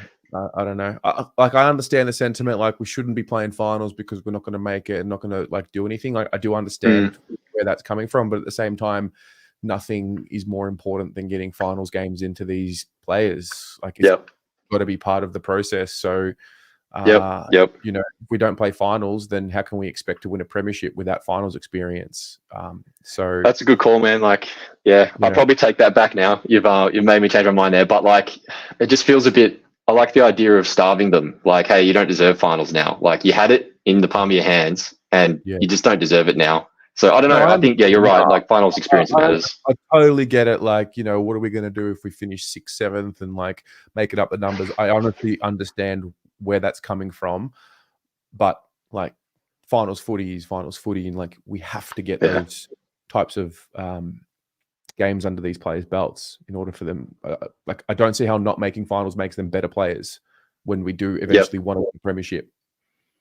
Yeah, that's definitely some fair logic, I must say. I'm looking at the stats now, just on the website and stuff, and I can't even look at the stats because they're obviously terrible. But just looking at a few names, I mean, the Fogarty stat. I mean, he's getting stitched up here. He definitely had a stat. Apparently, it's 0. I was there. Yeah, Fogarty definitely did something. He didn't do nothing. Absolutely nothing. He had something. He was also injured all game, so like, let's not knock him too much. He really was struggling. He was limping the whole game, and he like Trojaned him. He just did his very best. Like, I don't know. I don't want to knock him. So, anyways, but I'm looking at a couple names, and I'm worried. Like, I think Jack Martin. Like, I love Jack Martin, and I think he's an absolute gun. He's like the best that never was. But I don't think he can stay at the club anymore. Like, if he's done his hamstring off getting bumped like that, I don't know, man. Yeah. What's your take on that? I think we'll get to a couple of weeks' time, make that decision. But I think we've got to start getting real and brutal. Like, if there are players on the list that cannot withstand the rigors of a season and continue to show that they can't withstand the rigors of the season, then like, we have to find players that can. But you know, it won't be too long before we're really talking about that daily. So you know, I just still think right now you got to see the season out. You got to play it till the very very end, and you know, like, I don't want to see them completely give up next week and the week after as well. Like, I don't know. I think that's hell no. Yeah. This can't happen again. We cannot go through that for the next 2 games. And St Kilda's going to be awful. Yeah. Like, we all know a bunch of St Kilda fans, so it's like we just have to show up there, or else it's just going to be agony again. So I don't know. Yeah, but just remember, things can turn around so freaking quick. And like, if these guys want it, they can get it. They can do it. They're definitely capable. The list is good. If they really want it, they'll do it. So, and I have faith that they want it. I mean, after today, it's like a little bit eroded a little bit, but I don't know. These guys can do it. They can do it. Yeah. Love it. Thanks for calling in, Chris. Appreciate your time, man. Thanks, Terry. Have a good one, man. Take care. Yeah. Bye. Catch up. All right. Connor, the studio is full at the moment. I promise I will send the link again. I'm not going anywhere anytime soon, so you will get on at the end, my friend, no doubt. Frankie, thanks for all the work you do with Pom. Have felt gutted today, and you guys showing up no matter what is inspirational. We'd be first if the boys had your resolve, the only positive from a dark day. Well, seeing you on the sacks before the game, mate, that got me up and about. All right. Rocco. Hey. Fucking hell, bro, man. Fucking hell, bro, man. Listen, man, let's not.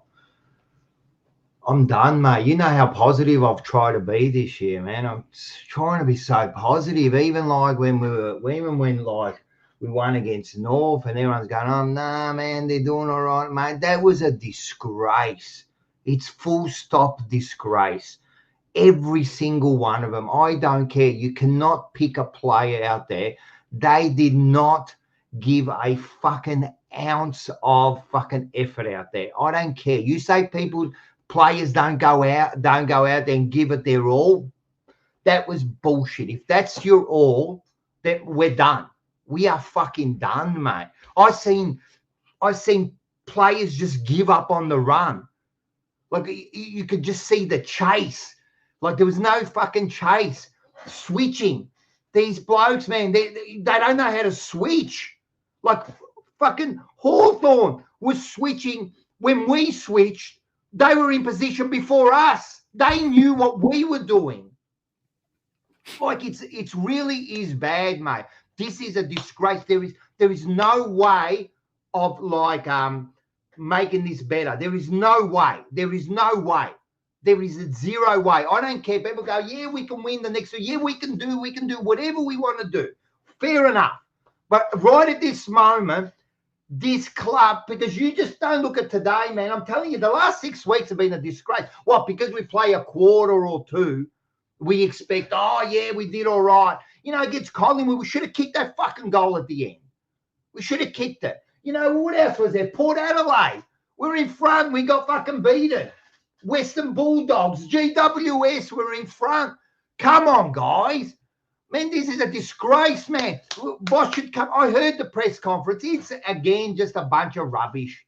It's a bunch of rubbish. I don't want to hear it anymore, man. He should come out and just tell them, mate, this is a disgrace. And you talk about the old days. You know, oh, we can't be looking about. I bet you fucking John Elliott would have gone in there and he would have fucking told them straight, mate. The players used to say they didn't even want him in the rooms after the game because they were that embarrassed. Are these players? I'm sure they're embarrassed when they're walking off, but they didn't show it on the ground. They did not show nothing, man. That was embarrassing, mate. That was embarrassing. I hope everyone enjoyed your fucking bobbleheads. I hope you all enjoy it. I hope you enjoy your fucking heritage tops, right? I hope you all fucking enjoy it because that was just a deflection all week. It was shit. I don't care what anyone says. I don't care. Man, the coach, they should all go out and say, we don't want none of this week. What are we doing? What are we showing? Well, what the fuck? A bobblehead? Of what? Of what? We haven't got enough fucking bobbleheads in the fucking side already. Like, no, seriously, Terry. That is bullshit, mate. What's his name? Jordan Russell, fucking Peter Russell. What's his name, our fucking fitness guy? What's his name? Oh, Andrew. Why are we announcing that? Why? That is so dumb. That is so dumb. Even if they were going to get rid of him, what was the good of announcing that? I don't understand. It's like, oh, my God, man. I'm telling you, at the game, I was calm. I didn't say nothing, man. I was so calm. Mars and my got kicked out of the ground. That's how bad it was. My daughter had to leave. The cops almost kicked out me and Dylan because they thought we were fucking part of it and that. I was calm. And I told you, I come in here and I set this up to come on before, right? And then I go, nah, and I switched everything off and I went to lay down. And then I heard a bit. I was listening to a bit. And I thought, fuck, I got to go on, mate, because I don't know what to do. I'm done. I do not know what to fucking do. Come on, man. We can't accept that. This is a problem. We're accepting this shit again. We got They hoodwinked. should come out and say, no, that we don't accept this. This is a fucking disgrace. That's what this is. Sorry. This is a disgrace. What we do next week, I don't care anymore.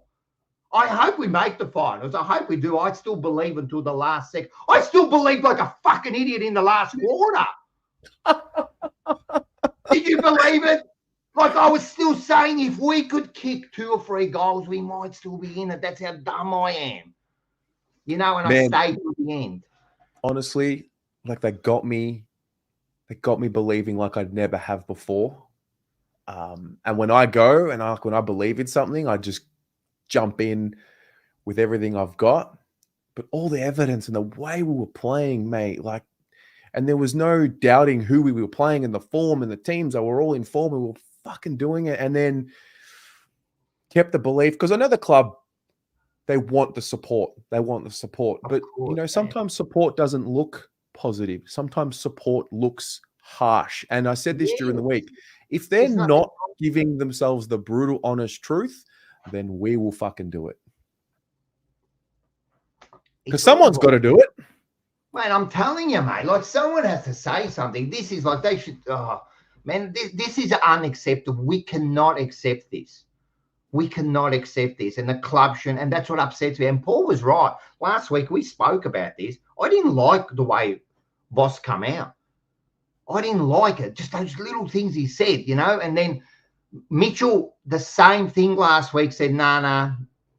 Like, you're proud of the boys? No, it's not a good time to talk about it. You know, we lost the game and that was it. That's it. It should be done. You know, do you get the? Does the coach? You don't want him to berate the players and that. I can understand, but as a whole, he should. He should. Do you think they're scared of being so honest publicly because it invites the fans' pressure, which they already get because we're really passionate? Do you think they're scared of that? I think that's part of it. I think that's part of it. I think that is part of it, you know, like they're scared of what the fans have got to say. And now what's happening is, I've always said this, they're starting to play as individuals. And I believe the coach is starting to coach as an individual now, right?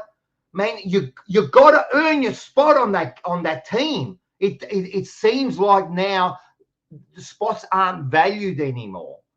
You know, those little things he does, I'm telling you, it hurts the team. It hurts the team, mate. Mate, if you're not performing, you should be gone. I don't care, mate. Put in the junior, mate. Show the team that when you get into this team, mate, you deserve it. But if you get out, mate, you're going to have to fucking work to get back into it. I'm telling you now. The same with, like, for example, bringing in Cottrell that time. Just those little things, mate. When did he become a 5-time All-Australian that he just fucking jumped into the side? When? I'm not blaming him, but I'm saying those little things. Well, what happened with Chera, putting him in the back line? I'm telling you, there was some madness to that. There was something wrong there. Because then the week after, when they put him in the midfield, bang, he does his hamstring again. So they're doing something. Charlie, I know we all wanted Charlie to play. I know that. And I was probably one of them. I was there today and fucking all right, he's playing, you know. I probably said it, just chuck him in the forward line. I probably said that. He's all right, you know. But you know what? They should have made the hard call, mate. We don't need Charlie, man. We don't need Charlie today. We can do this, you know. That wasn't about personnel. That wasn't about injuries. That was about work effort. That was about wanting to win, man. When you don't run the way they don't, man, there's something wrong, man. There's something wrong with that. They weren't running. They weren't chasing. Man, you could see they were out on their feet. You could see straight away. I was thinking the heat, maybe it'll affect Hawthorn more because they're a running team, you know, and we can maybe settle them down, and at the end we get them. Was I wrong? It was the opposite, mate. In the 30-minute mark of the last quarter, they were running just as hard as. What does that say, Terry? Did you see the quote that came from Josh Weddle? Yeah. That's. I'm telling you, that's embarrassing. We knew they would run out of legs off an 8-day break, by the way. Yeah, they knew it, so they're talking. Of course, all teams talk. They talk about. They're all there talking. They're all, you know what they're saying? Carlton aren't that good. I guarantee it, mate. I said this a while back, man. I said that we lost that thing now that teams are scared of us. We lost that persona. You know, we earned that right to be like feared. We've lost that. Teams don't fear us anymore. And we've lost it like that. And now we're getting worse. Because I'm telling you, I can guarantee this, that Hawthorn during the week said, Carlton, if I was in the Hawthorn side, I'd be going, Carlton is shit, mate. We'll get them, man. You run hard and we'll get that team. Man, we'll get that team. Because you know what they'll do? All they'll do is they'll kick at the fucking Harry and Charlie all day. All day. If you run hard enough, you'll get them. I guarantee they said that. You know what I mean? And I'm telling you, about getting rid of Voss, that's all bullshit. Let's not get into this, man. That's all rubbish, mate. We got to stick by him. We got to but hey, Voss, start getting the move on, man, because something's wrong there too, mate. You know, it's almost teams have read us and they've worked us out, and we can't get out of it now. Yep. Right? Because we were that contested side and we were beating sides, right? And it's like they've worked us out now. They've worked us out how to get us And now we can't get out of it. We can't move. And another thing, we're a slow side, mate. We're a slow side. Let's face it. We always say, oh, you know, it doesn't matter. The ball moves faster than the feet. We all got all our theories. Hey, nothing beats pace, man. And we haven't got it. We've got nobody. We've got nobody who runs. And another thing, someone else said it before, mate, Hawthorn, they're looking like the old Hawthorn, man. They hit targets. We can't hit targets. We always say, oh, you know, we've got Boyd. We've got McGovern. Then what? Who we got next? Who's our kicks? Oh, we got Chera. He can't fucking get the ball. Who else have we got? Even Walsh can't hit a target. The bloke, man. Like, oh, Walsh streaming in to kick the ball, I think to maybe Harry's advantage. Oh my God, Walshy, mate. Mate. That is something's wrong there, man. The confidence is gone. It's gone. Yeah, it's gone. I don't know what they're gonna do next week, man. Oh, look, we'll be there. You know, well, I'm not going to be there, but I'll be in front of the TV and everything, and I'll be pumping them, and I'll hope we make the finals, and I hope all that. But now we've got injuries, man. I'm telling you, there has to be some hard truths, man. Just come out. I'd rather the club come out. I'd rather the president just come out, mate. Say something. Say this isn't good enough, man. Like Voss did say, oh, this isn't us, so it doesn't represent us. No, be harder, mate. This is not what we do here, mate. This is not what we do here. This is not, and I would say this is not what we do. And this week, I'm telling you, heads are rolling this week. I don't care if we have to put in half that VFL side, man. You've got to let these players know, man. Half of them thinks they're gifted a game there. Like, this is like the Australian cricket team. Once you get in, you can't get out anymore. It doesn't matter who you are. Like, far out, mate. Oh, fuck. Do I feel better now or worse? Maybe worse. I don't know, man. This is shit. This is shit. This is really shit, man. I'm done, man. Like, it broke me today. Man. I'm burnt. Yeah, that's the other thing. I'm fucking sat there tortured in the sun. Oh. Man, you came on here literally 5 years ago or 4 years ago, 2020. Sometime at this point in the year, I reckon, later in the year. I reckon it was about 3 or 4 games to go or something, and I reckon I did the exact same rant. And if I had said to you in 4 years, Rock, we're going to have the same conversation. We'll be in different studios, better cameras, better mics, but we will be still just as fucking angry and talking about. I would say, Terry, give up this fucking social media. You don't know what you're talking about, mate, because we're going to be flying. That's what I would have said. Because that's the natural progression. Should be natural progression of, man, seriously, we got the fucking best players. We got 5 of the best players. Think about it. Every other team would love our players, mate. Yep. We got 5 of the best and we can't use them. We cannot use our 4. How can you kick 5 goals, even though Charlie got, how can you kick 5 goals with 2 of the best forwards in the fucking league? How? They were running into each other, not them two, but they're hurting each other. Our players were hurting our other players. Like, it was really, it was really farcical today. It was one of, I don't know if I remember that Port Adelaide game when they kicked 19 straight, but far out, man. Like, that's as bad as I've seen them play, man. Yeah, it was like, at least that was the last game of the year and we weren't playing finals and everyone was like, oh, put them on ice and you put the kids in and you kind of knew that we were going to lose. We're away from home, not at the MCG. And you're like, okay, this was like at the MCG, perfect time slot. I never saw that. Never saw that coming. I swear. I first thought we'd win, and then before the game, I said, "Oh, I reckon it's going to be like a close one. Yeah, it's going to be a close one. I'm ready." You know, I never saw that coming. But I think Paul was right. I think 2 minutes into that first quarter, when they kicked those 2 goals and they were just running them in, I go, "Oh, far out, man. Dangerous, we do something."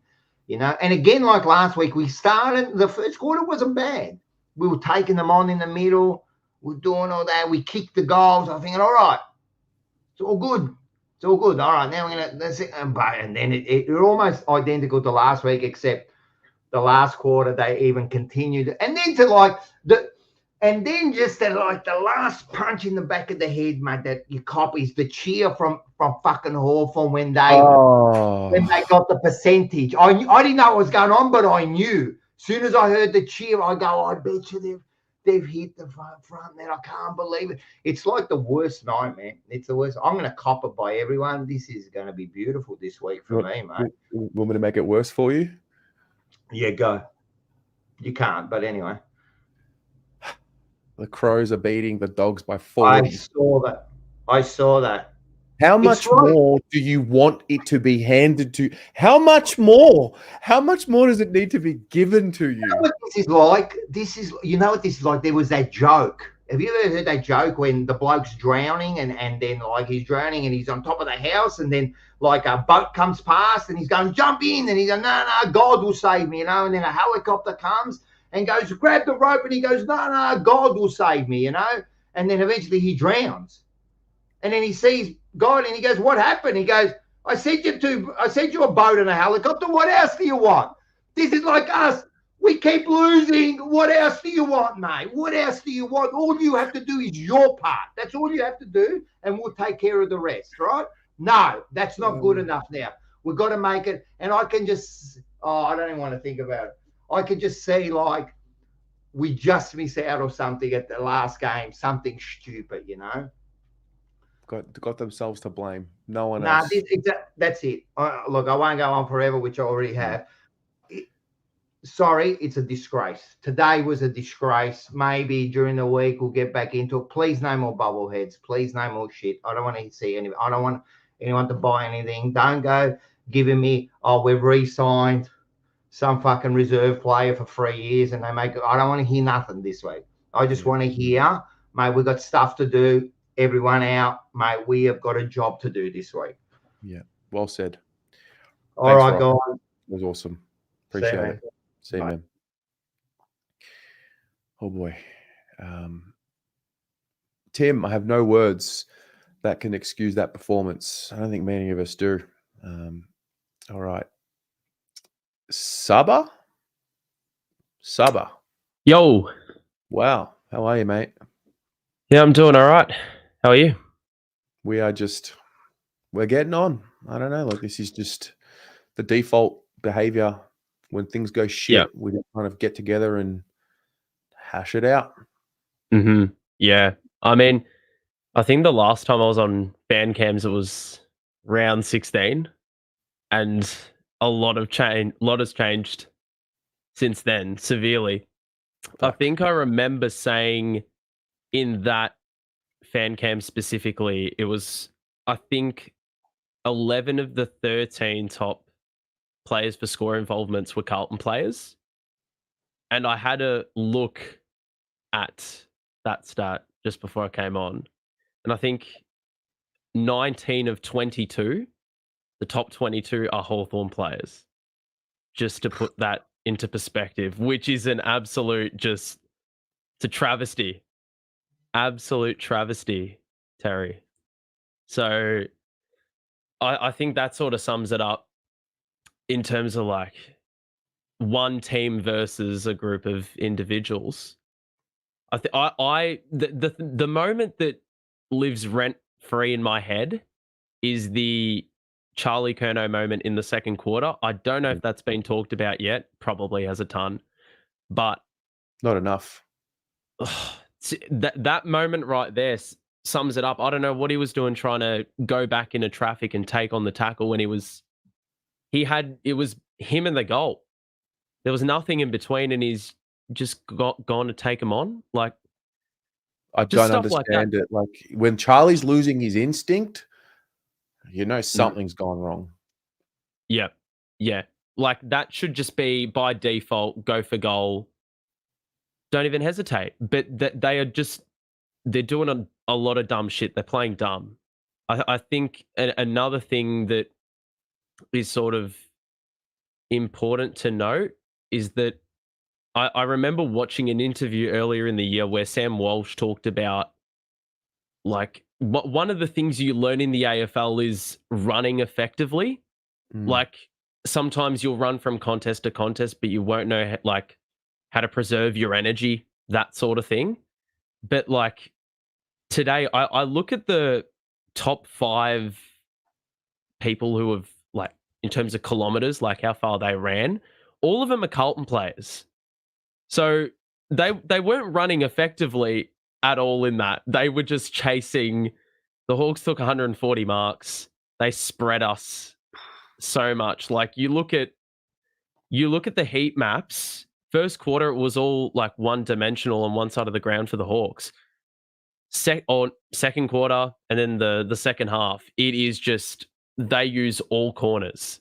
Yeah, and that sort of like they don't have the players that ran the furthest, but that's because they were using all parts of the ground, being precise with their kicking, and being effective with their running. They were getting handball receives. They weren't carrying the ball for long, but they were doing all that work off the ball, at least in my eyes, to basically carve us to shreds. Like, I don't know where it's gone wrong. You could pinpoint so many different like landmarks of the season, if that makes sense.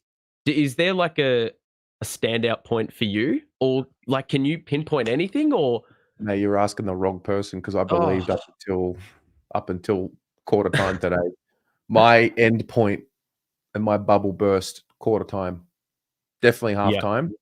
So you're asking the wrong person, because I was full of belief.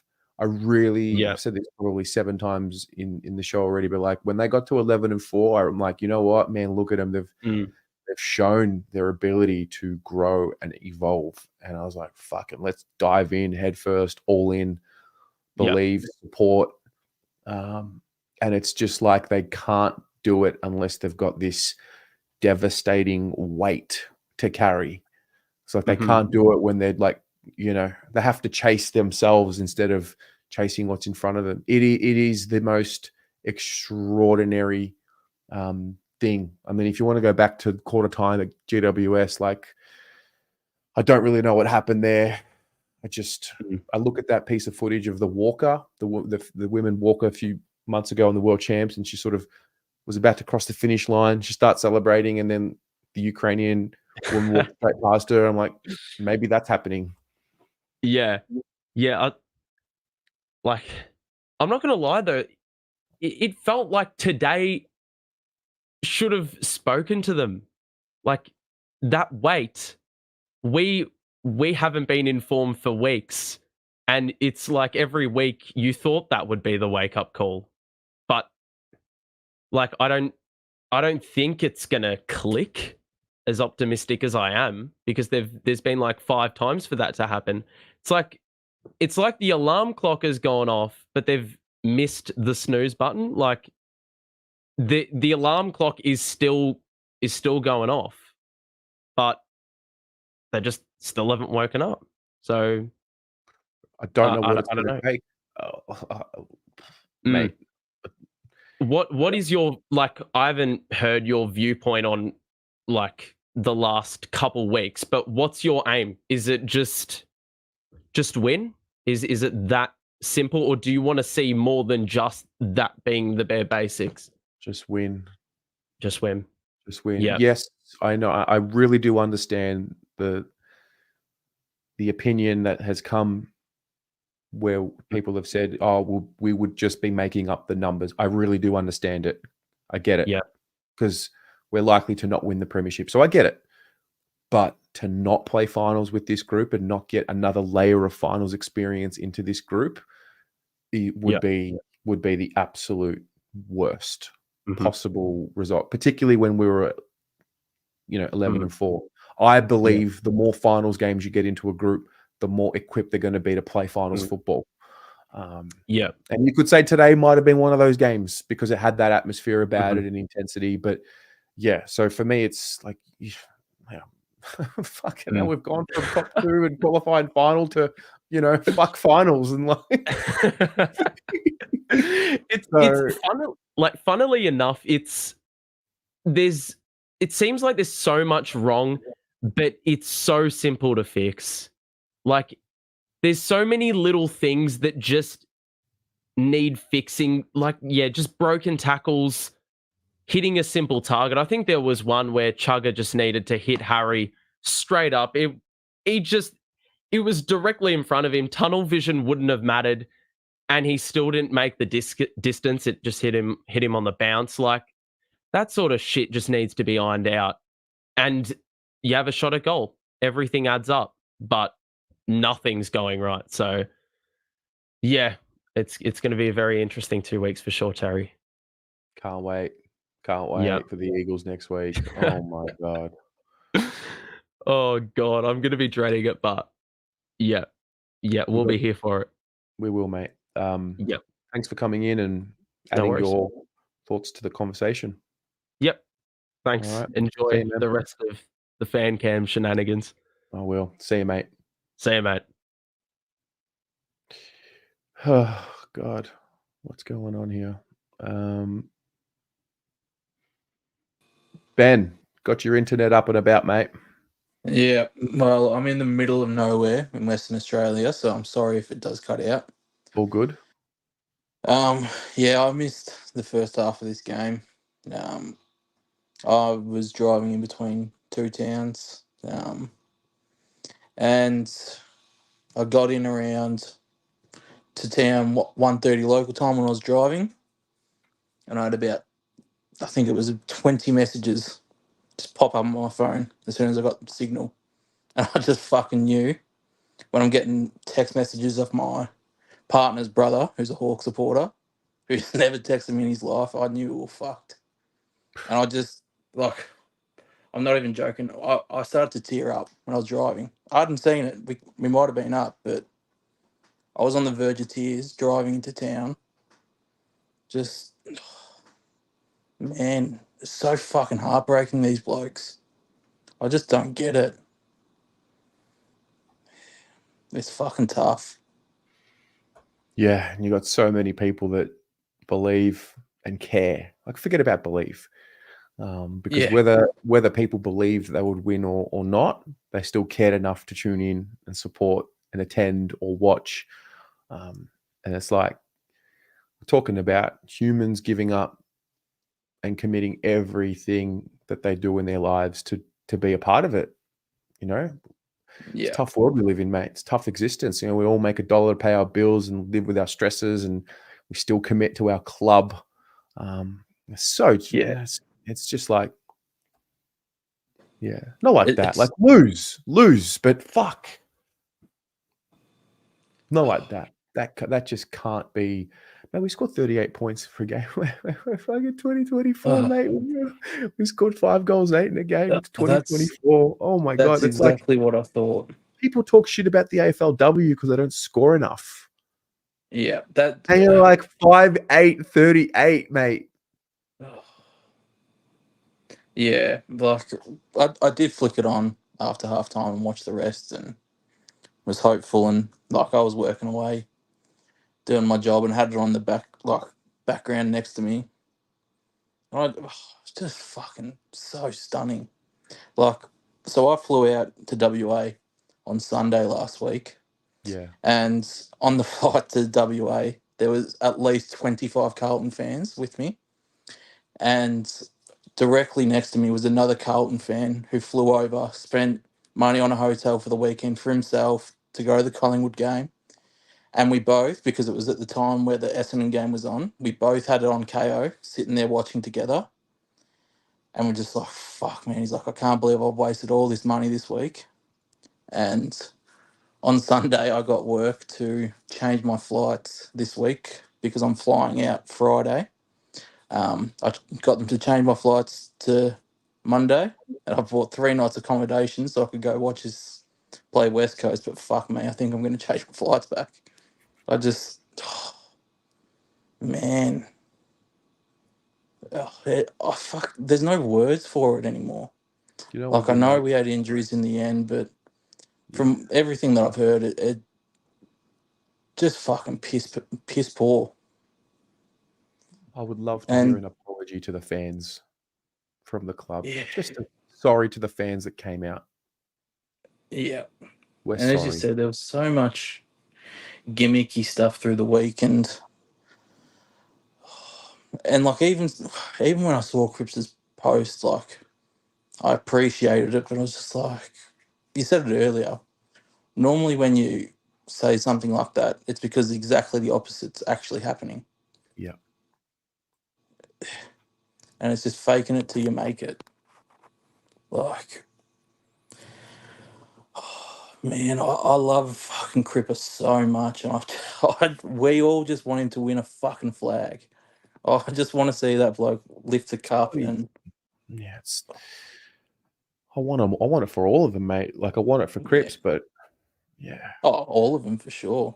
You know? And like what I found telling sort of in the press conference was when they were talking about Russell and saying that Russell saw a different direction. Well, I reckon Russell must have told them that X, Y, Z isn't fit enough. And it sounds like the club's gone, no, they're okay. They're okay. The bloke that's been successful at every single club he's been at is telling you that these players aren't fit enough. And we go, no. We're going to find out what exactly went down within the next 12 months, I would have thought. We'll find out what the conversation looked like. There'll be a book or something. So, Isn't it crazy that he has success at every club? Comes to Carlton, can't replicate it. Man, Joe said it earlier. He's like, there's just like a stench. Yep.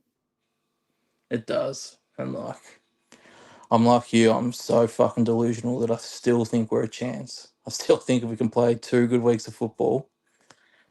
But that's what today was. I thought, fuck. All we have to do is beat this fucking young team that's full of energy, beat them, and we're a genuine flag contender again because look how even the competition is, but fuck, we're far off it now. And I still believe we're a chance, but fuck, I feel we're still so far off. Yeah. Well, mate, good luck next week. Thanks for coming on and sharing your emotions and just sending some love your way, mate. Big cuddle. Big cuddle to you too. Thanks, Tez. Thanks for all the work this year too. Oh, Love good, you, man. mate. See you, man. Love you too. Mark? Hey, mate, just give us a sec. Get in. You there? I'm here. Yeah, I'm going to make it quick. I'm currently just having dinner at the moment at Crown, but yeah, I'll sum it up very quickly, considering, to be honest, the others have dragged it too long, but that's their opinion. That's fine. Simple thing out of today, mate. Speed kills with season on the line, basically just not wanting it, and it showed that Hawthorn wanted it more than us. And honestly, as a fan base, look, I always say for the rest of the game, regardless whether we're winning by heaps or we're losing by heaps, but it just comes down to every single one of us always just having to just keep fighting regardless of the circumstances. And, you know, honestly, for the first time in a long time, and definitely obviously under Voss, we folded. We folded badly as a collectively on field, and you can say throughout the week a bit off field with obviously with the news about, you know, Russell leaving for till the end of the season. And I mean, what other ways can you put it, Terry? To be honest, like, mate, you were there at the game today, were you? Or sadly, I was. The thing is, mate, we do our part, but they don't. Right?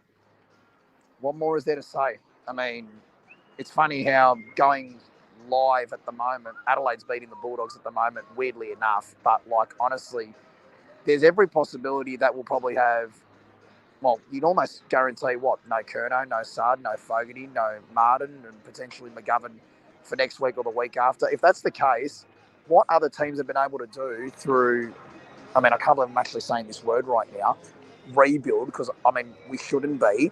But if this is the case as far as, like, trying to go forward with these last 2 weeks, why don't we just rip the Band-Aid and bite the bullet and actually start playing these guys in the VFL against the West Coast and St Kilda and see what they've got? Because at the end of the day, right, how are we going to know if these guys are any good?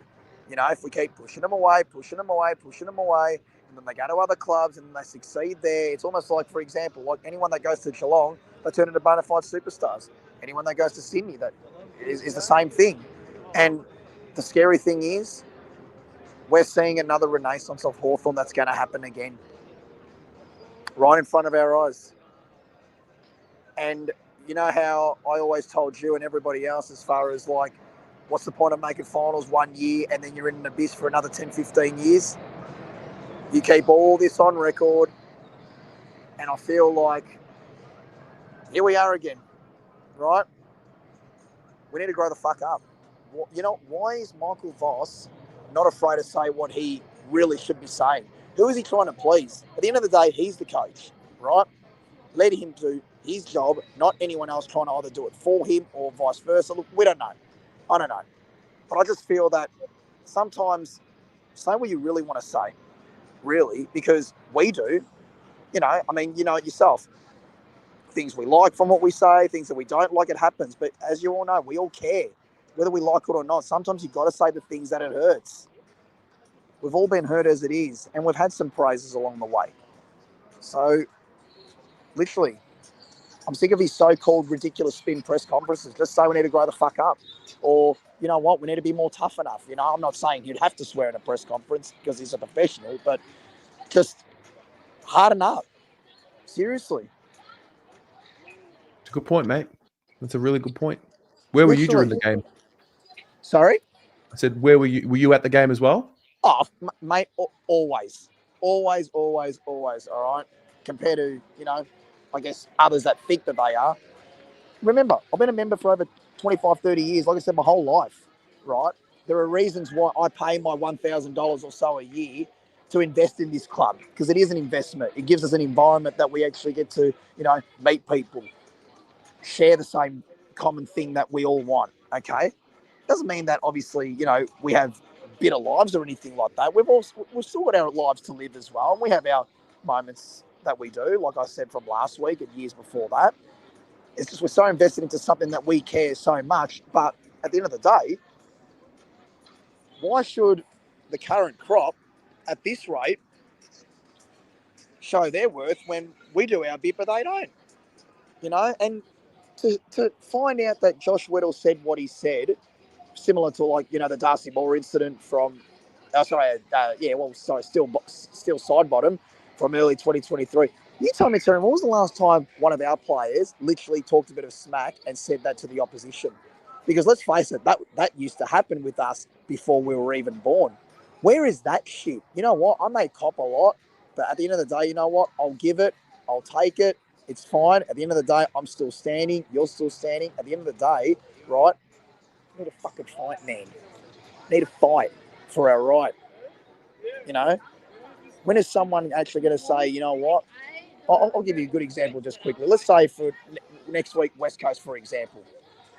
Who knows what might happen there? But let's just say one of our players decided to talk a bit of smack to, let's say, Harley Reid or something. You know? Get under their skin. Why do we always have to, like, take the shit? Right? I'm sorry. I don't want to get too politically incorrect or correct, but this has to be said, right? This has to be said, right? Fuck what other people think or say or do. Just put it out there, all right?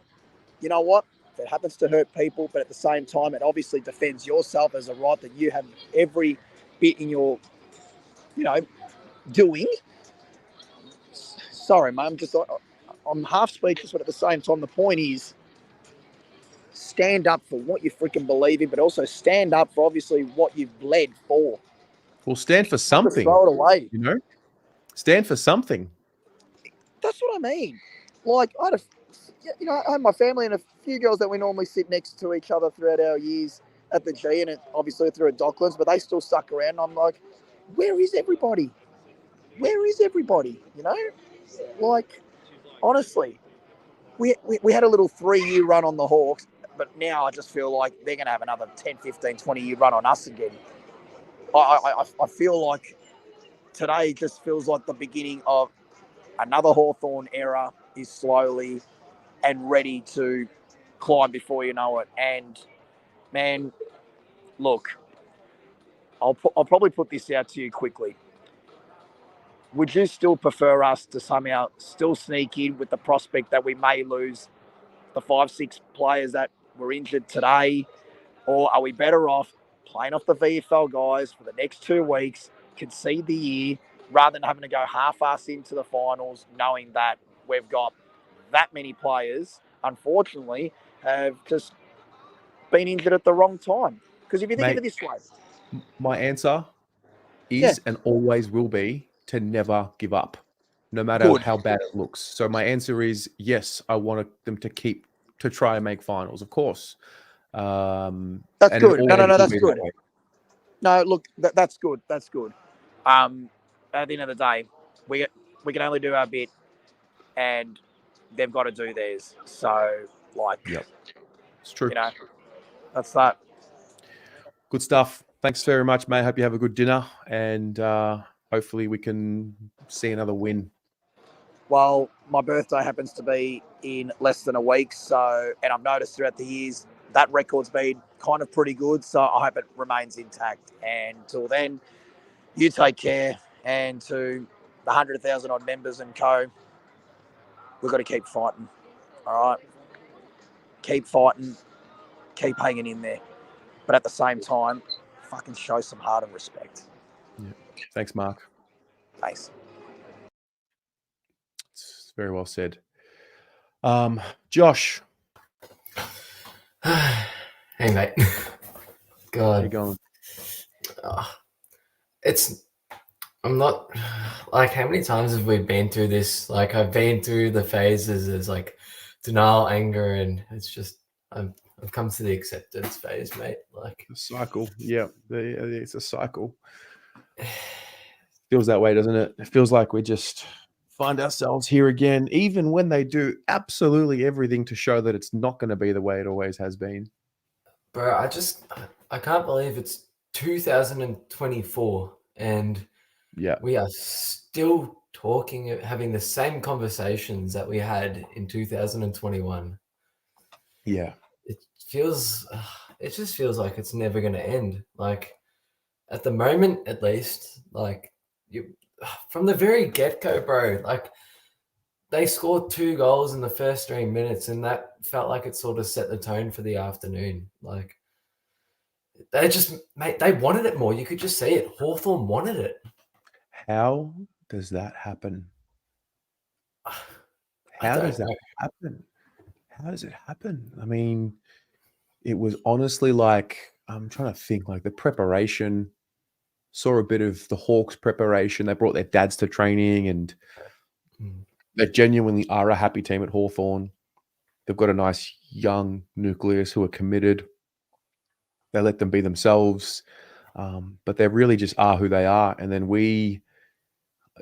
mean, I felt the flag personally earlier in the week, not to disrespect the history, but we are so different to what Carlton is today and the Carlton that I was told and continue to get told about used to be. It's 2 different clubs. So there's an identity crisis of sorts. Very different. Maybe crisis is a very strong word for some to hear, but our preparation was all around commemorating and celebrating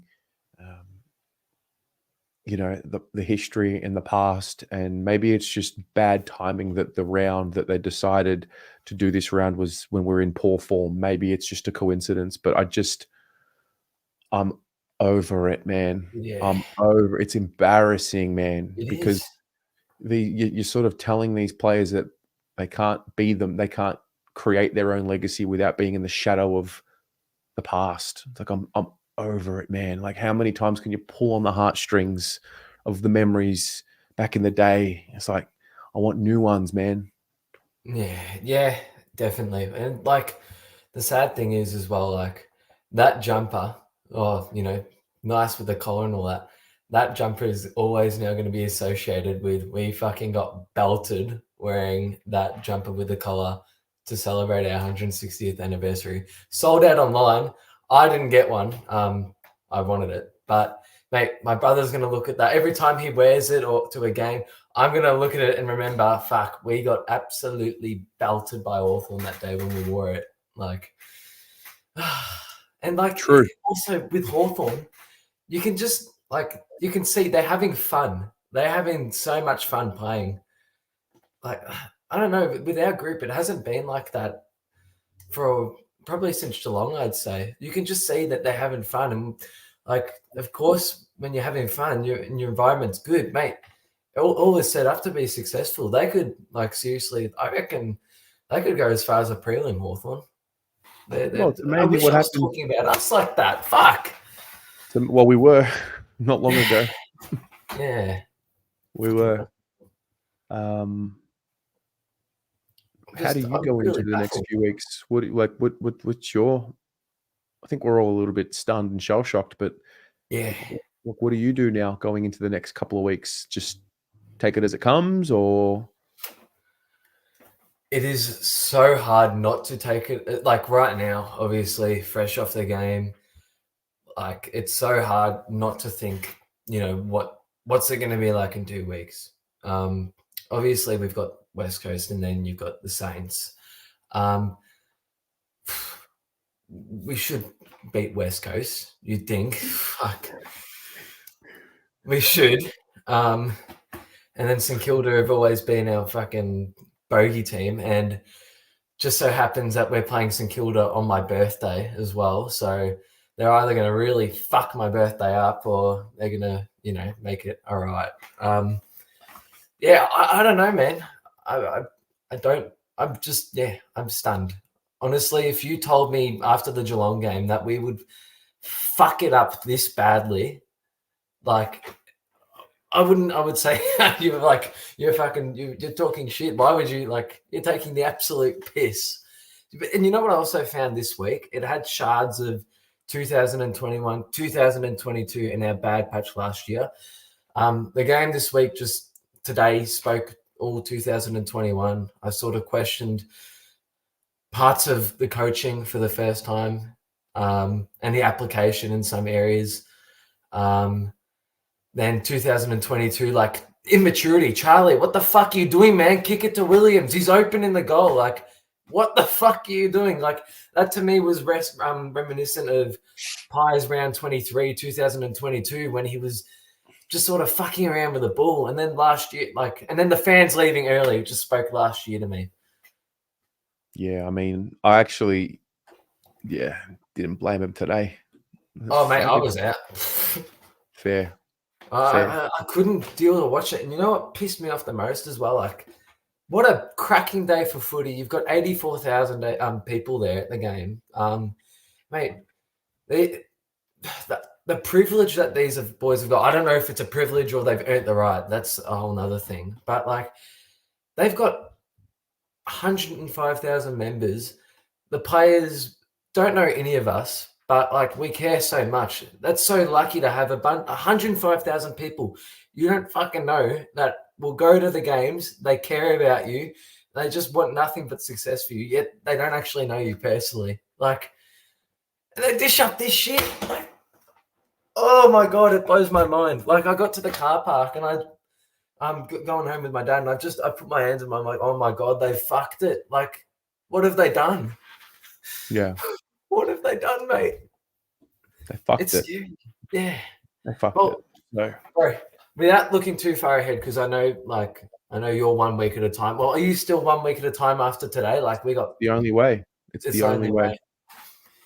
Do you think this is like not a failure or a pass? If we don't make finals from here, right? Do you think it's a bigger fuck up than what 2022 was? Yeah. I know, losing to Pies is we lose by a point and all that, like, that fucked everyone's heart. But to go from second place, bro, to not even making the 8, it'd be the worst thing we've ever seen. And we've seen some shit. And Josh, we've seen some shit, man. Mate, we have seen some shit. I feel like there's a higher chance at the moment of me getting married and having children before these fucking people win, like, a premiership, bro. Like, it feels like that is a higher chance of happening right now. It's ridiculous. Yeah. Bro, how much longer are we going to do this for? Forever. That's the truth. We're going to be doing this every fucking week. Nah, man. I've been thinking about that a lot lately. But I don't know. What do you think? What do I think about what? what do you think going into next week? Like, do you play the kids if you've got injuries? What do you You do? just play whoever's the best available now. It's Yeah. you're going to have to play kids because there's a lot that are unavailable after today. Yeah. I just can't believe anyone would think to give up on this season. No, you can't give up on it. I No. mean, we're asking for them to not give up, and then we're giving up. Yeah. I think you've just got to keep it going. And I think when times are tough like now, you're going to find out who's going to be a part of the future. Well, yeah, that's right. That's when you'll find like who's moving forward with us and who's not. Whose body can stand up to the rigors of a footy season and whose body cannot. And I think more tough calls than we've ever seen have to be made, and they will be, hopefully. Yeah. And They gotta. we'll get to October and all those calls will be made and see what happens. But you can't be giving up. Like that's just not. They in need to our get blood. finals experience. They need like even if it's we fucking bomb out week 1, like at least it's something rather than them going to fucking Bali in the first week of September. All right, gonna move on. Mate, have a great night. I'll try Thank you, to. man. All right. Go the Blues, I guess. Yeah, man. Go Blues. BT. It's always Hawthorn, isn't it? The last 20 or so years, they've been having the wood on us. And yes, we went retro, because that's what Hawthorn have been doing to us the last 20 years. I'm the sucker that got this. I'm the sucker that got this earlier this week. I am the absolute sucker because I thought, you know what? This is the first jumper I ever had as a kid growing up. And I thought, you know what? We're going to get it to try and celebrate this.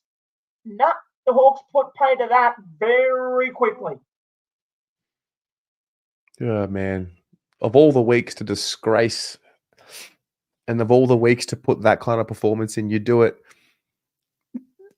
in front of the legends that built this club, the ones that actually have the shadows for them to walk underneath.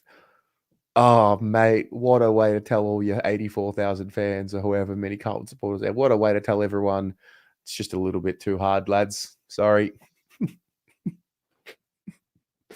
And it just happened to be, it just so happened to be that one side that have been beating us for the last, I don't know, in the last 20 years, they've certainly beaten us more times than we've beaten them. And, to be quite honest, but I'm getting pretty sick of it, to be honest. But, here we are. As a result, we now find ourselves in a position that, again, we don't want to be in. Yeah.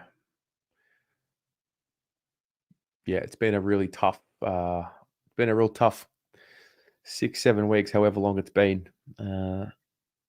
Feels like longer, but anyway. Feels like forever. Feels like 11-4 was forever ago. Yep. Sure does. Oh my God, everyone was so together.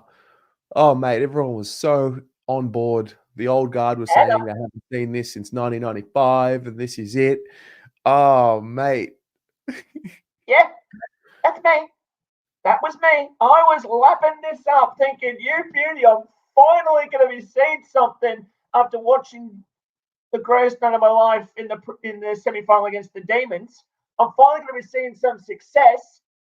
And now we get dished up this.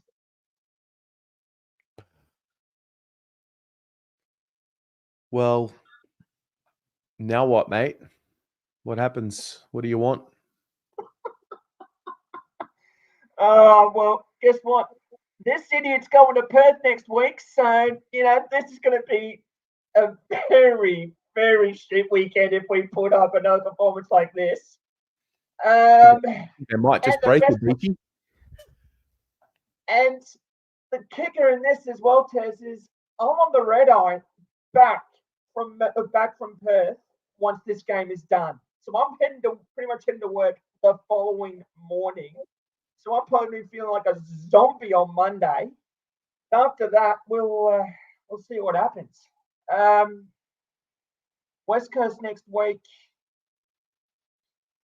We went for the injury report and see what happens from there, I reckon. Just got to keep pushing forward and see what can happen this year, hey? But yeah, I mean, if we broken a lose lot of Charlie for people. the next 2 games, Yeah. then we are really up shit creek. I hate to say. Joel was right. Yeah, he was. We Yeah. probably don't want to admit it, but we're going to have to now because, you know, he's screwed his ankle. We played him. Now it backfires on us. Hopefully he hasn't done permanent damage. Well, I mean, He look, probably can't play next week anyway, I wouldn't have thought. Well, it's syndesmosis, Terry. So Oh, yeah. Is that what happened? I think that's what they're saying. I think it's syndesmosis. So if it's that, he's fucked. Okay. Well. I'm going to wait for the official report, obviously, but that's what I'm hearing. Well, Beachy, I guess we'll just deal with it, mate. Well, we're going to have to now, mate, because we've got no choice. We've got 2 games to go in this regular season to try and salvage something, if anything. Yeah. And then we'll go from there. Always a pleasure talking to you, mate. You take care of yourself. Likewise, Tez. See you, mate. Zach Borg, mate. Gotcha. Tez. How just I'm just lost for words, man. I'm shocked. What that club dished out there today, and what those players dished out there today, on our celebration game, 160 years, was absolutely pathetic. Their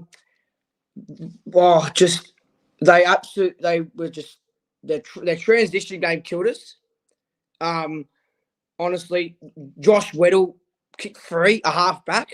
We had 2 tackles inside 50. What?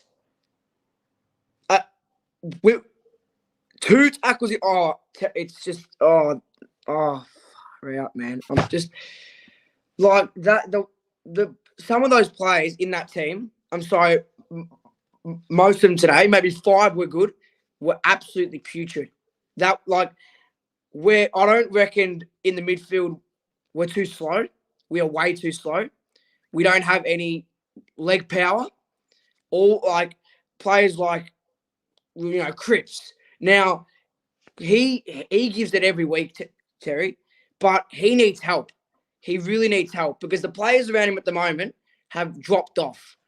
Some of the and then I watched Voss's press conference a little bit later after the game when I went to go get a kebab for dinner, and then Great idea. Great idea, by the way. Sorry. Yeah, it was a good kebab actually. He's like he said, we're gonna, there's still life in the season left. There's still this, but Terry, he had time fucking weeks ago. Excuse my language, but he had time to do that weeks ago. I mean, that's 3 losses in a row now, and I'm starting to question, if it's not all Voss. No way we sack Voss. I don't know where those comments are coming from, but I don't reckon the board gives him enough power because the board, I'm going to be honest, our board is selfish, okay? Because they need to give more power to Voss, okay? I know you might call me, it's on the coach, you might say that's on the coach, but I reckon Charlie playing today, was out of his control because he doesn't have all of that power at the moment. And I reckoned it was on Charlie. Charlie was selfish to play because I don't reckon he should have played. I don't reckon he was right. And then was it in that first quarter or that first or second quarter when he got run down, tackled? Oh my gosh, Terry! It's fundamentals. He looked clueless. It looked like it was 2 years ago, round 23 against Collingwood. He looked clueless. He had someone over the top, and then he just got crunched. And then players got injured, and then it just went to mess, Terry. What did you see, Terry? How did you digest the game after you you were there and stuff. What did you say? It was torture, and finally, my fantasy bubble of this season burst. Probably somewhere. You know what? It probably was that Charlie moment, but also when Hewitt and Motlop ran into each other, and it's one moment, it doesn't define the whole game, but when they ran into each other and didn't have the, understanding of who should have gone for that ball and who should have not. That reminded It was me twice of, that happened.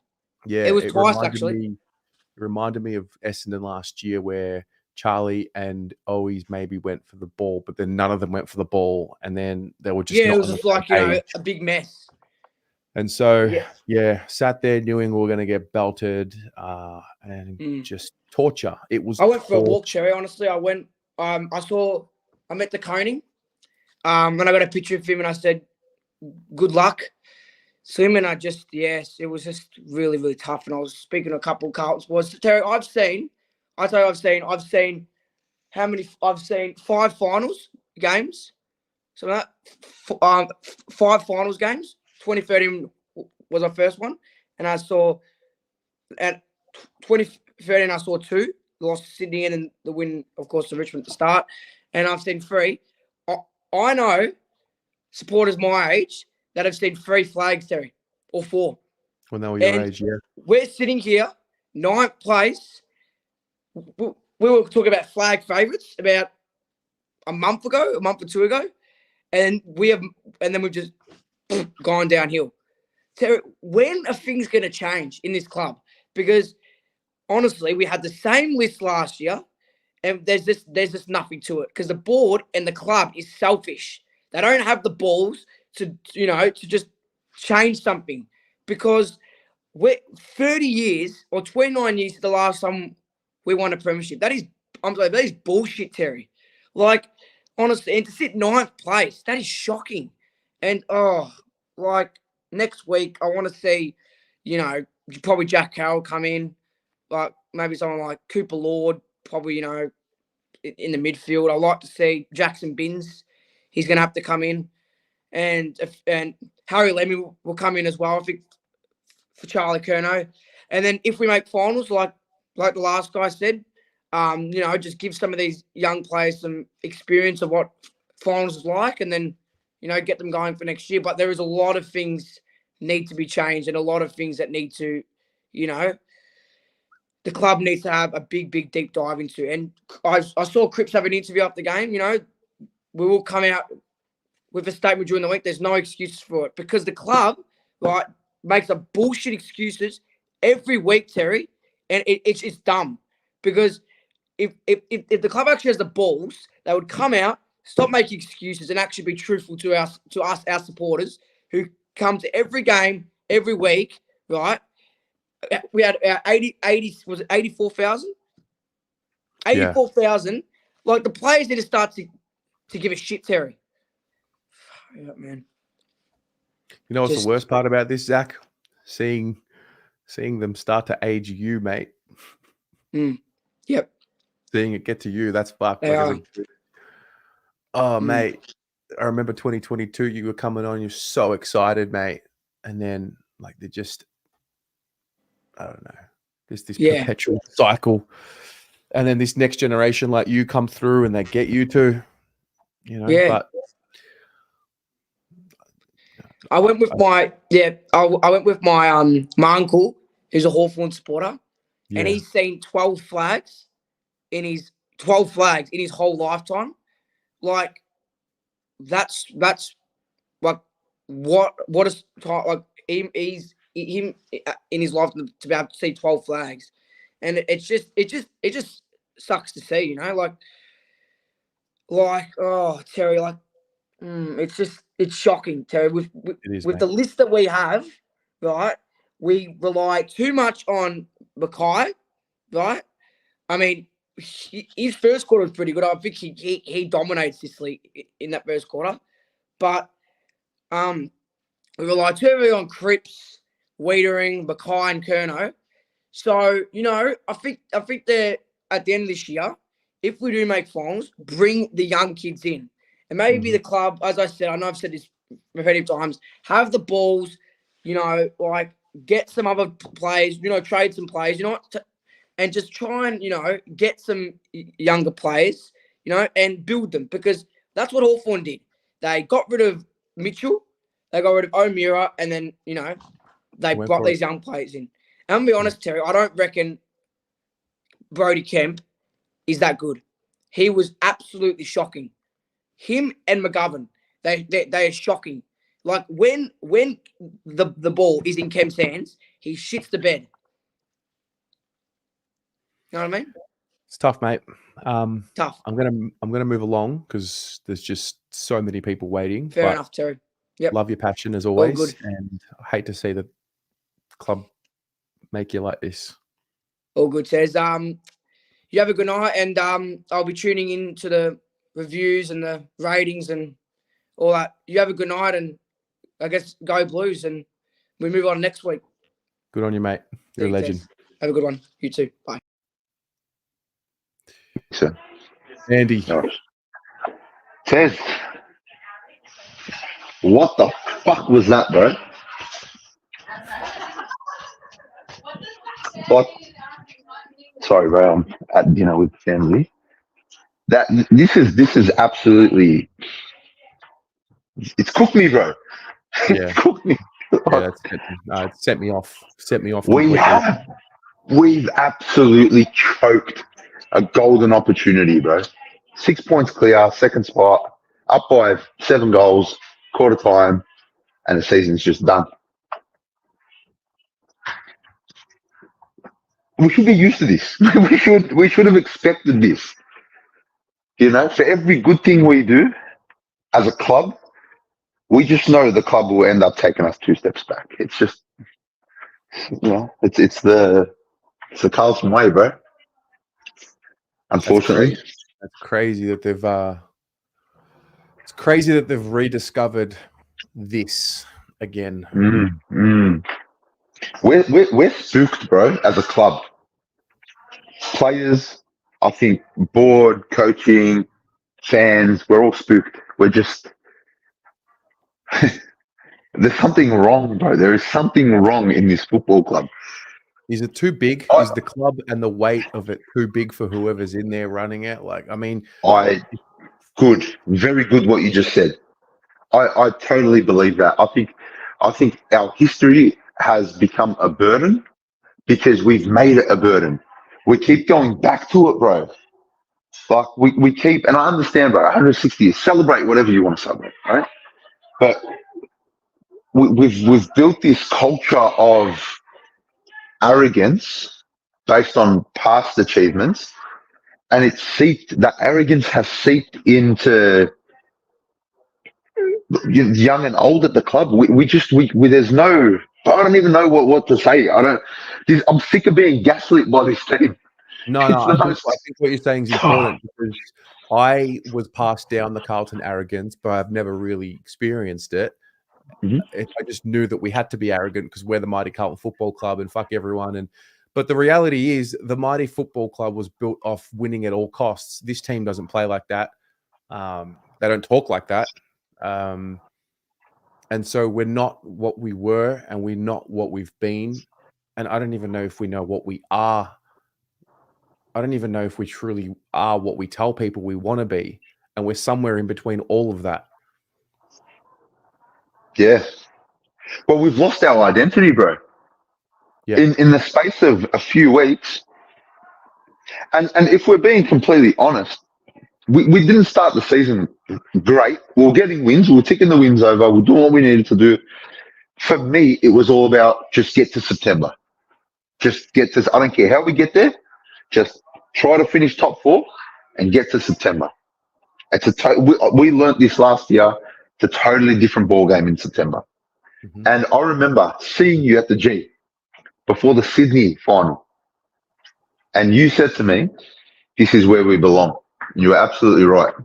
This is where we belong, bro. And this team has gaslit us again, bro. It's the most toxic relationship I've ever had, this football club. It's so true. It's just a relationship where this person is bad for you. This thing is bad for you, but you love them so fucking much. I will do anything for that monogram. And they keep cheating on you. They keep lying to you. Sucker thin. And I said it's been said a lot earlier, but like, how couldn't you have believed earlier in the season? No, you had how to. could you not? How could you not believe that what they were doing was real this year? Yeah. With everything we finished off with last year, I mean, with the way we played, even like halfway through the season. But I remember watching that Geelong game, sitting there when we smashed Geelong, and I was like to myself, and I said to Morris, Morris, I said to him, "Well, we are watching a premiership side here.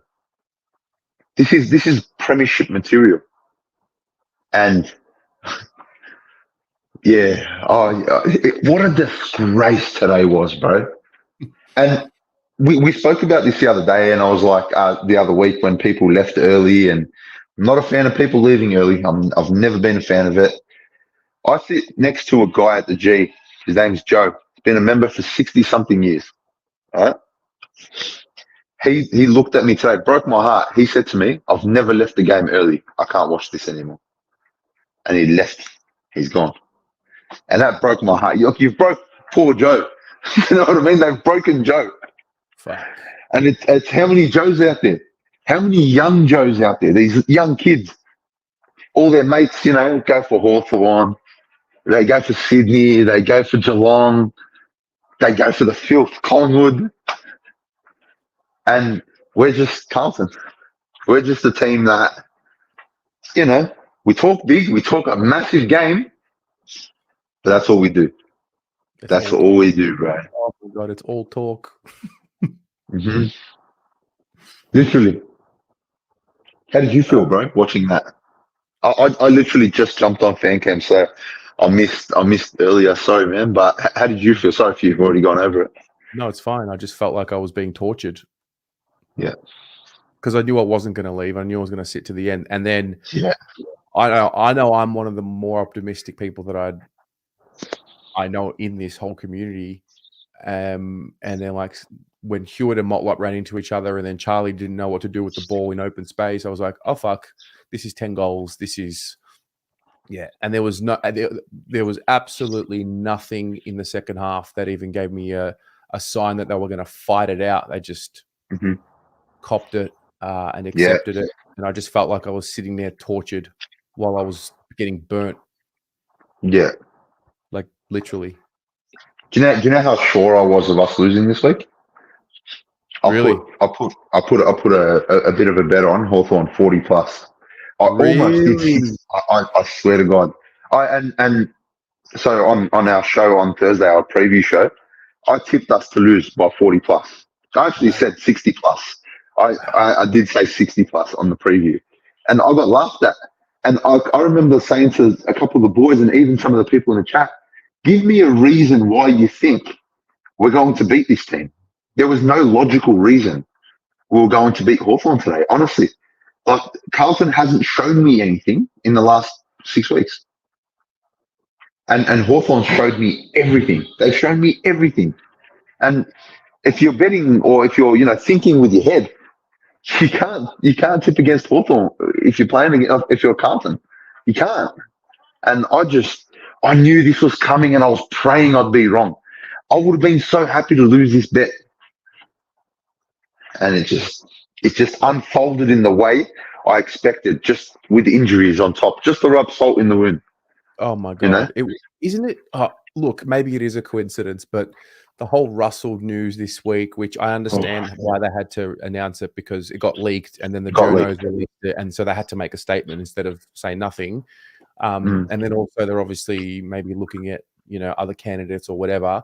But isn't it just funny how that happens this week and then like we get to a point where there's nobody on the bench? Like, isn't it just it's comical, bro. It's comical. It's like the universe is just against us, Oh mate, honestly, divine intervention, but in the other way. I mean, it had to be Jack Martin. It just had to be. Of course. Who else? I was surprised if he got through last week. I was genuinely surprised he got through last week. He didn't last a minute this game. Oh no. Like you have to laugh, bro. You have to laugh because you lose your mind if you don't. Like, and you know what? Everyone on this show and every one of us, we're all going to curse. We're all going to, use our mind and say F this and F that. But we're going to go to the game. We're going to go to the St Kilda game. We're going to watch next week against West Coast. We're going to rock up next year. We're going to pay for our memberships. And we love this club, bro. We love this club. We love the torture. It's home.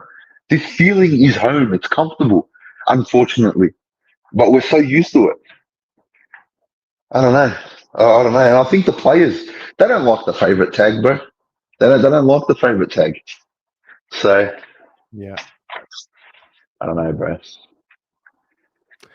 Well, all we can do is just hash it out, talk about it, and hope for better days, I guess. I just hate that I'm saying that. We're back here, bro. We're back here. We've only just begun. Oh, no. Oh, Tez, you have a good night, bro. Hey, man. Thanks for calling in. Have a good show. Take care, man. Yeah. Oh, man. Mason. What's going on, Terry? You don't even know. Honestly, don't even have to answer because, oh, fuck. Yeah. How you feeling, What? mate? Oh, fuck. Wow. What a fucking joke. Just an embarrassment. This young team. I'll just say, I'll give them their props. Fuck, they reamed us tonight. They reamed us. Mate, ream isn't even the right word. Like, everything was perfect from them. It was ideal. Maybe that's because we played like fucking dog shit. But you never know, mate. Like, it's honestly just a joke. This whole heritage round, I'm over it. This whole week was just embarrassing. Like, if you want to look back at the past so much, why don't we fucking bring Ange Christou back in? Let's put him in the side. I bet you half of the fucking 1995 Premiership team play a harder, more gritty game than that. Disgusting. Feral. Just, I got there late. I missed the first 2 goals, and I looked at my cousin on the way in there. I go, fuck, this could be worse than Sydney. That was too fast. Yeah. And it was. I was right. Wow. Where'd you sit? Where'd you watch it from? I'll tell you where exactly. Right in front of fucking Charlie when he decided to just hold the ball right in front of fucking goal there, mate. Oh, it's like, have you seen Space Jam? Yes, I have. A long time Do ago. you remember when the NBA players like lose their ability? They just lose their their magic. Like in that moment, like Charlie just lost everything, all the magic. It was like gone. I said it. I looked at him. I looked at my girlfriend like just before he got the ball. I go, he's gonna fuck this up. Watch. He's gonna fuck it up. I just saw him fumble the ball. I'm telling you, he would have fucking heard me.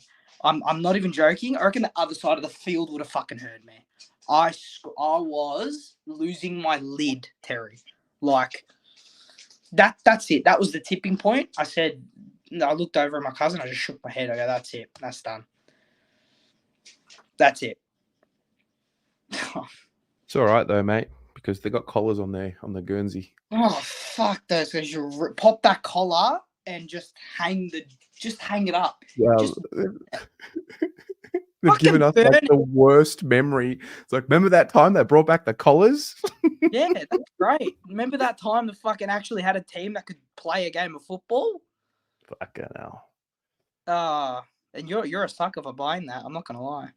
I am a sucker, mate. Don't worry about that. I well and truly aware I am the biggest of suckers. Look, I'll disagree with you on one thing. I don't want to see this team play finals. I don't. They don't deserve it. Yeah, they had a really good start, and I believe that, they've worked hard enough before this long run. I'm sorry. They don't deserve it, Terry. They do not. This is we are going to see in these next 2 weeks what a team can play like without their stars, and it's going to Mm. be horrid. It's going to be gross.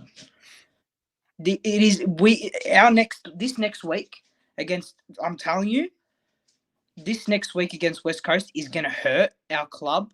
We might not lose, Terry, but it's going to show all of our imperfections, and it's going to amplify it and magnify it because we don't have the Sard. Now, mate, I don't know what these are. I don't know what's going to happen with these injuries, like if they're going to be a week, 2 weeks, but mate, it's this is bad. This is West Coast could pip us. It's getting to that point. That'll be interesting. Yeah, oh no, I really That'll hope they don't, but it actually could do it to us. You know, they actually could. So, well, I guess we'll all be tuning in next week. yeah. I'll do it. I'll go again. I'll watch it. I'll waste a beautiful Sunday arvo with perfect conditions. I'll waste it on watching the footy, but that's all right. We'll do it. Love it. Love your work. Thanks for calling in, man. Yes. See ya, mate. See ya. Danny. Tez. Mate, how are you? Summarize it for me, mate. How you going? How you feeling? Mate, I messaged you on before at halftime on your post. I think I messaged you as well. I was like, Tez, if the second quarter is anything to go by, our season is almost done. But then you know what happens, Tez? Then Western Bulldogs fucking lose. And then I'm again a fucking idiot and thinking that we are going to be up and about for the next 2 weeks. It's such a toxic relationship, man. It's just crazy how we go for this club. And just the game, I was getting cooked. I was getting baked. It was so fucking hot. I was literally, I was lucky that one of the Hawthorn supporters was kind enough to give me their fucking sunscreen because I was literally cooked. But when they kicked those first 2 goals, Tez, and I'm going to make it really quick because I know a lot of people are waiting. Probably repeating what other people said, but I just knew that it's going to happen. Today is not going to be our day. And then Charlie happened, and then that kick by Kennedy. Mate, we already playing really bad. And Harry was 20 meters away from him. And he kicked it on the bounce to him. And then he got tackled, and then you know what happens. How can you miss that? And Tez, you know what was the frustrating part? And I probably could have gone kicked because I was losing my marbles in this second quarter. When they see that they are obviously playing the outlet ball, right? So they're spreading out right after they get the ball, they move their ball out of defensive 50 and they just spread the ball. And the lack of effort that I saw from some of the players to chase them down was putrid, like plainly fucking disgusting, bro. We were just not up to it. There were so many other elderly people like Carlton supporters that were sitting there. Just ignore this 160 years bullshit, man. I just got it. I'm just stupid as well. But why? Some of the elderly people that were sitting there, they were just like fuming. They were like, they're weak as piss. And to be honest with you, like, you know, just the language and the clarity that we are saying that, oh, you know what, we still have a couple of weeks and things can change. And I still believe that, you know, Tez, I'm stupid, call me idiot, like one-eyed supporter. But, and you know, I've seen a lot of people on the fan cam saying that, oh, they don't deserve to play finals. Oh, what's changed? Tez, we were what we were 6 weeks ago. We were that good. We can't just say that whatever we've seen for all this time was a lie, or we shouldn't have trusted them just because it was true. It was the truth. And then you see what happens. You win that close game against Collingwood and see how your season turns. Sydney won that game against Collingwood. You see how their season would turn. You sometimes just need to lift our test because as you can see, and we have seen that, they have the talent. They have the legs. They have the nuances that every good team has. What they're lacking is between the ears. 100%. 100%. Like, Tess, how can you tell me we're going to get shellacked absolutely fucking butt naked against Hawthorn by 70 odd points? No fucking way, bro. Like, I could not have believed that. We kicked 5 goals, 8 in a game of football. The team that was second at home at the G, perfect conditions, sunny, dry. 5 goals, 8. Tez, It's all right though. It's I'm- all right though, Danny. It's all right though because we got bobbleheads, mate. Bro, if I hear about bobbleheads anymore, I swear to God, I was like you, Tez. I was fucking like going around gate 3 and then we see the old people. Bro, okay, good. Old people had their time, but fuck them, bro. Like, with all due respect, like, fuck everything else. Just fucking concentrate on your own self. Like, we don't need fucking bobbleheads, bro. And you know, the other thing that frustrates me, Tez, is that when all of these kind of things happen, we as a fan always go to the other extreme, right? We either here or either there. Like, I love Joel. I fucking watch every podcast of his, and it's not on him. He was like, I'm bored. And then at the same time, we said old people coming in and they're like, you know what? This is the Carlton of 95. No. It's a journey, Tez. And we are getting there. And I'm still very confident with the list that we have where we can turn it around. It can't be a lie that we can be this good 5 weeks ago, 6 weeks ago, and now we're shit. So all of that was a lie. We can't be like, just changing our viewpoint so quickly. I still feel, Tez, like, I don't care if Charlie Kerner was not on the field for however many from, I think, second or third quarter. Does not explain 5 goals in 4 quarters of football, bro. It doesn't. No, it It just doesn't. doesn't. Especially And Tez, two to in be the. honest with you, go on, sorry. You're gone. I was gonna say, yeah, especially 2 in the final 3 quarters. I think we kicked 3 in the first, and then 2 for the rest of the game. Is that right? Correct. So the first quarter score was 23 points to them and 21 to us. So you know what I thought? I was like, okay, they kicked the first 2 goals, and then always I think missed a couple of shots, set shots as well. I was like, you know what? We are turned on, and we are going to make this count. But then in the second quarter, literally, Tez, you were at the game. I was at the game. I was on level 1. I could see the their wing spreading, and also at the same time, we just didn't know how many uncontested footy did they have, how many uncontested marks did they have. When they were handballs killed us, handball after handball, and we just couldn't go with them. We just couldn't. They were so in sync with what they wanted to do, and they were all so in sync with each other. They knew exactly where to be, when to be there, and how to be there, and how to present for one another. All the little nuanced things about one another, the Hawks did so well. They knew when they had to kick the ball. They knew when they had to make the lead. They knew how much of the ground to use. Oh my God, the Hawks are mate. You know what? Hello and welcome to Hawthorn abroad. You know what, Tess, do you remember after the North Melbourne game, I came on and I was like, you know what, sometimes the ladder lies. I said that exact words, and I was like, for me, Hawthorn is top 4, even though the ladder won't say it. And a lot of people were saying that they have a young team, but they coach and the language around press conferences as well. I think Paulo said that, and I'm a big believer in how you come. Okay, I get it. Was use harsher words against Geelong, and then I think somebody or someone told him you cannot use them because they're soft. Because I shouldn't say that, because anyone who crosses that line of footy, calling them soft while I'm having a fucking cup of tea in my house, you just can't do that. But what I'm saying is they're mentally weak, Tez. Because as I said, it's between the years, guys. Yeah. Yeah. Yeah. All I can say Very is good. 3 hours, bro. All I can say is, boys, don't lose hope.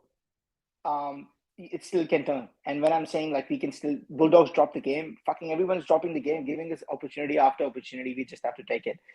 2 weeks. Let's just make Jake cry. And then just give St Kilda a little reality check as well, and hopefully get a couple of dubs, because we really need it. And go Blues. Everyone, please believe. Good stuff. Thanks, Danny. Cheers, bro. Johnny Holden. Hey, buddy, how you doing? Yeah, we've been better. Oh, well, that was a disaster and a half, but we sort of all expected that to happen. I come back what Andy was saying. I bumped in Andy and the boys on the way in, and he did say that we'll get hammered by 10 goals plus. Now, like yourself, I mean, I'm an optimist. I mean, I am one of the biggest Carlton nuppies, right? Have a look at this. I spend my money on this shit, right? Okay. I am a bigger nuffy than anyone else I know. I think there's one other guy, John O. Smith, on on Facebook who outdoes me just now. I said to you guys, probably last year it was, that we still don't have all the pieces. Boss doesn't have the answers just yet, and it's coming to fruition now because we've run out of soldiers at the minute. They're all going down left, right, and centre. They were talking about some crazy training regime that they were going to do, train us super hard and fit, and so we'd last the season. Well, you look at today, Hawthorn run us off our feet. We could not get within 3-4 meters of them.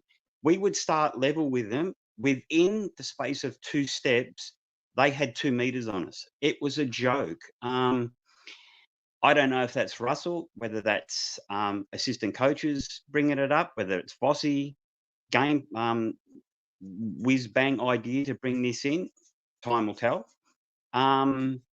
We all know about certain players that are constantly injured. They'll be gone come year's end, and we need to be that ruthless, get rid of all this excess baggage.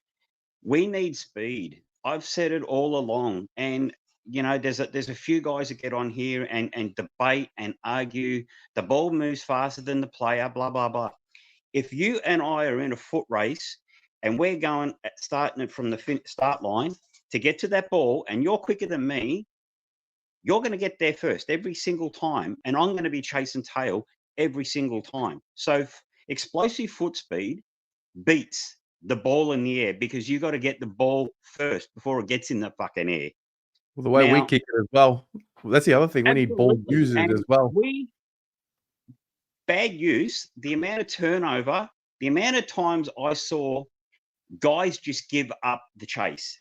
They got within 3 or 4 steps. Hawthorn were now 2-3 meters in the clip. They gave up. They just completely gave up. There wasn't even a half effort. They stopped to a walk. Like, oh, well, I can't catch him. I've never seen our side turn the ball over so many times on such a perfect day. There's no rain. There was no wind. There was no excuses. The sun got in their eyes. That one with Charlie, it looked like he didn't see Zach Williams. I honestly believe he didn't see him in that forward pocket because he looked inwards. Because we were sitting on the opposite side of him. He didn't even look that way. He looked inboard and then fumbled it, and the rest was history. Should we have played him? Well, he was moving okay in the first quarter. It wasn't until he went for that ball in the second and his leg just went out from underneath him. I watched him just collapse, and I turned to Josh and we just said straight away, Charlie's just done his ankle. He's gone.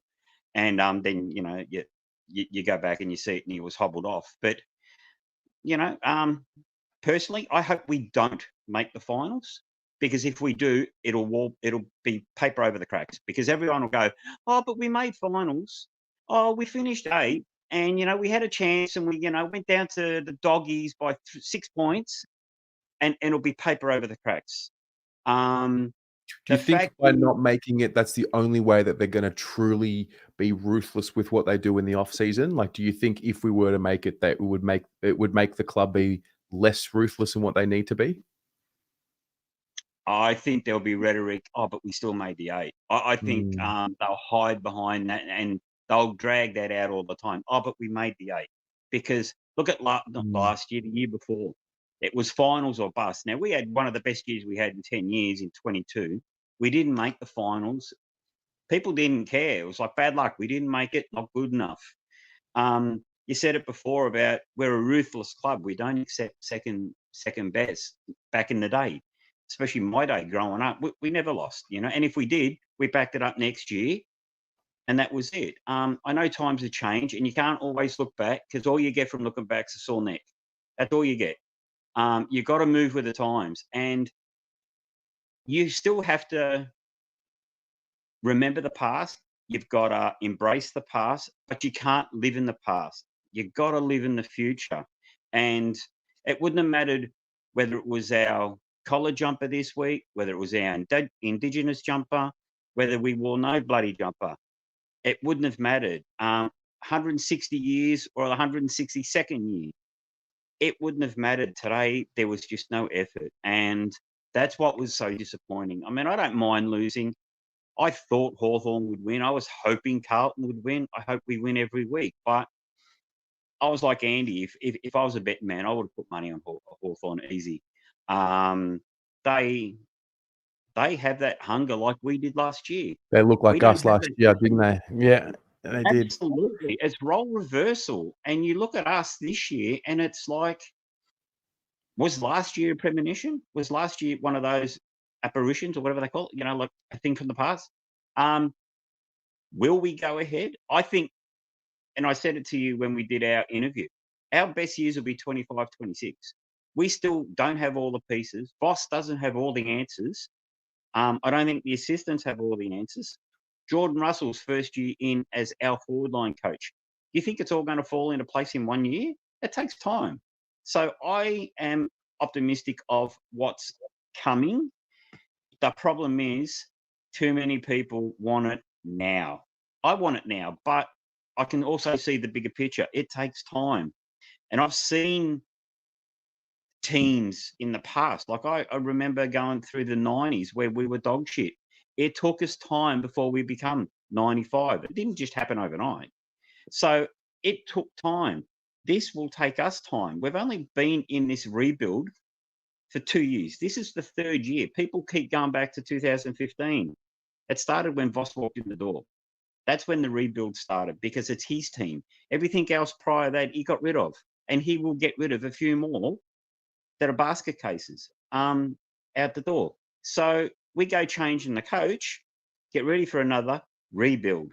Because every time a new coach comes in, that's what it is. It's essentially a rebuild. But I think we've got, like Damien Hardwick said, 80% of the premiership team. I still think there's a couple there that just aren't up to it. There's a few there that a lot of people will go, "You shitting me." Adam Sard looks like he's lost it. He does not defend. For a defender, he is not a defender's arsehole. He could not defend a toilet, a public toilet. I'm sorry, but he's great when he gets ball in hand and runs forward, but he can't defend. And that's what he plays as a defender. McGovern today, he was just absolutely atrocious. And he does that. He'll play 1-2 good games and then give you 2 bad ones. There's no consistency. And this is why your Richmonds, your Hawthorns, they don't have that. They have a consistency all the way through. The problem is, who do you replace Sard with? Who do you replace McGovern with? Who do we replace Kemp, who's still a kid? And people have got to remember, he's still a kid. He's played less than 40 games. Boyd, again, a kid, 40 games. Takes time for these kids to sort of develop and get that continuity. The problem is everyone wants it now, today, this year. I'm sick of waiting. This year. When's it going to be my time? This year. It doesn't work that way. Doggies are saying exactly the same thing. I bet you Brisbane people are saying the same thing. You know, it doesn't happen that easy. If it did, they'd be handing them out every single year to a different side. It doesn't happen. And that's the cold, hard reality. And it's a bitter pill to swallow, but you got to swallow it sometimes.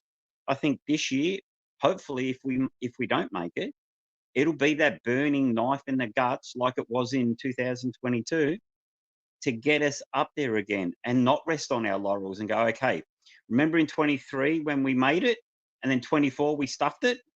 We can't let that happen again. Yeah. Have a look at all the great sides. It happened to them. And people always say, "Oh, I'm sick of listening to the other side. You know, what about us? What about Carlton?" Sometimes you just got to pay your dues. You really do. And sometimes you got to pay your dues in life. And football, same thing. Anyway, I'm glad that's over.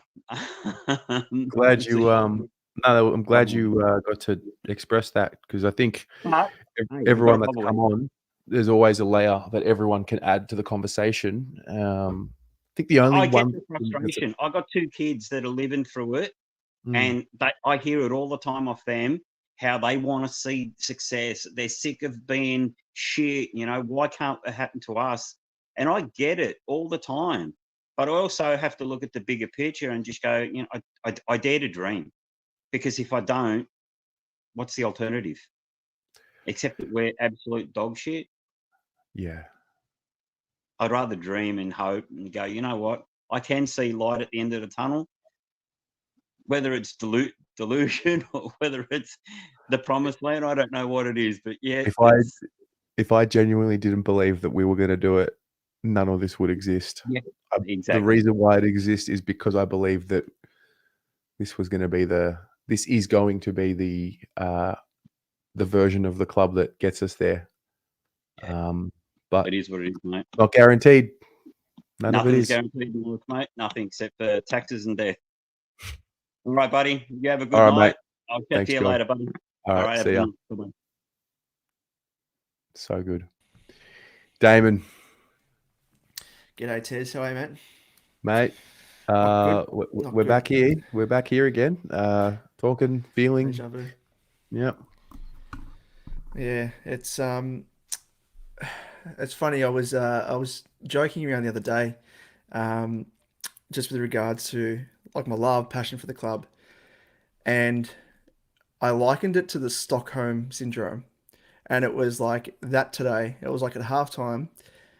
For those that follow me on my other channel, Supercoach Edge, big Supercoach fan, and thankful that I had that because halftime, I literally just mentally disconnected from watching the game. I was like, I can't consume it anymore. Still wanted to be there, looking up at various stages to watch the game, but I think it was a way of preserving my my my mentality. But obviously attend games week after week, love the club, and that's part of the reason why we're there to support the boys. But with the heritage jumper, it felt as if they were paying homage to the dark days of Pagan, Malthouse, Bolton to an extent as well. It was one of the most disheartening, dispassionate like performances I've seen in a while. Under with the list that we've currently got was just so perplexing. It was just incredible. Like I know we've been in a pretty rough patch over the past 6 weeks now, but the way they played was by far the worst. I think like just the lack of heart, lack of run, lack of structure. Like week after week, it was just unraveling, and it was almost as if this week was just completely unraveled, like just fell on a heap. Can you believe?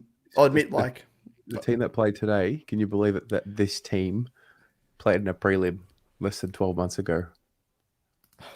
It's incredible, isn't it? I was thinking of that, like walking out of the ground. I was like, it feels like it was like for that to happen. Surely it was like 5 years ago. It was like a different team. Had to be like it has to be a different team. It is incredible. Like I'll admit, I actually tipped the Hawks today because, and I'm not proud to say it, but going into the game and just knowing the fact that we've played the way we have the previous 5 weeks and nothing's changed. Like all the deficiencies in our game, we've said it all time and again. Like the poor entries inside 50, the lack of setup inside 50, no dummy leads, no leads in general. The way that we're instructed, like our forwards to push up the ground, even defense to push up the ground to lock it into our forward 50. And then we're exposed for that today, especially because the lack of run on turnover. If we force a turnover with our forwards pushing up the ground, there's no run, no dash on the way back to try and provide an option in our forward half because, I mean, why would you? And then Hawthorn are all across it and they're pushing into our forward half defensively for them. And we either are pressured to bomb it to space or directly to a Hawthorn player, or we're forced to just keep the ball and wait until, we push forward into our forward half. And it's like, what are we doing? Like, we're chasing our own tails almost. It's incredible. I don't know what you thought of that, but it was just so frustrating. I'm like, it's the same thing week after week. Like, it's not all on the coaches. It's obviously the execution as well. The players need to apply what's being, instructed of them. But it's just, I don't know if it's stubbornness from the coaches and they're like, we have to persist with this game plan. We have to persist despite the fact that it's just not working. Or is it just not sinking in with the players? Is it a lack of fitness? I don't know. There's a lot been spoken about that with Jack Russell going out. But I don't know. There's so many deficiencies in our game that just, I mean, on my own channel, which I've just started up, of course, go through the stats and everything, which just backs because I love my stats, love the data, and that's obviously what the coaches have access to, and it shows our issues from a statistical standpoint. And I'm like, they can see this. Like, why aren't we fixing it? Like, where's it at?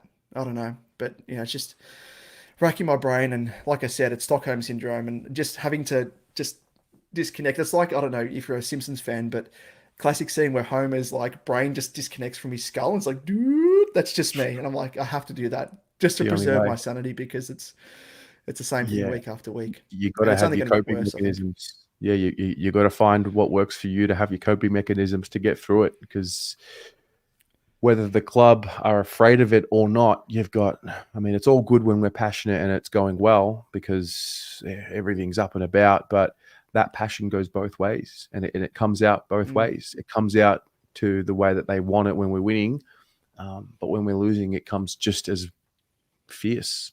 So Yeah. it's incredible. can't believe Have you seen still... the presser by any chance from No, Vossi? we've been live. I haven't seen it. Have you? I did. I've seen snippets of it on Twitter, but I made a tweet at the end of the game, and I was like, I just hope that Vossi doesn't use injuries as an excuse, because the injuries came after the way we were playing shit. Like, it's just, I know it compounds things, but it came after the fact. And I saw the snippet where he did mention it, and just the way the presser started, and you don't want to compare. I guess you kind of delving into semantics, the way that coaches hold themselves, the way that they speak, and it's very political. Political speak most of the time in PR, but just the way he started the presser, jovial, upbeat, big smile on his face. I'm like, I don't know. Like, I know we're invested as fans, but you just want to see, like, Horse Longmire, sorry, for Sydney after their game last week. He was so scathing, and I was expecting that. And I mean, there's a time to provide positive reinforcement to the players. Look at positives, because I love looking at positives as well out of negatives, because there always are some. And one thing I will say is, early on we tried to play with a little bit of dash and flair going through the corridor, and I was like, thank Christ. Like, I've been asking for that. We all have been asking for that over the past few weeks. Avoid kicking down the line, all that sort of stuff. Which, that change up, I was like, oh, here we go. We're taking some risks. We're playing with some dare, which was good. But, going back to, I guess talking about positives and negatives and stuff, I'm like, there was way more negatives this week compared to any other week. Because I know Vossi was criticised last week as well, off the back of, his words in the presser, and he was kind of like, praising the boys for sticking around in the game and getting their foot back in the door, really, to try and steal the game away, even though we didn't deserve the win last week. I don't think, anyway. But I think just the way that he approached this week, and I'm like, I just think this was a game where it was like, this is it. Like, this is the worst we've performed for the entirety of the year, I reckon. So I've got a question, and it came up last week, because my perception of it was he was ready to start talking in a different tone after we lost to Geelong for the first time, because I was a bit stunned to hear him come out and say, that was unacceptable. Do you think he was pulled back?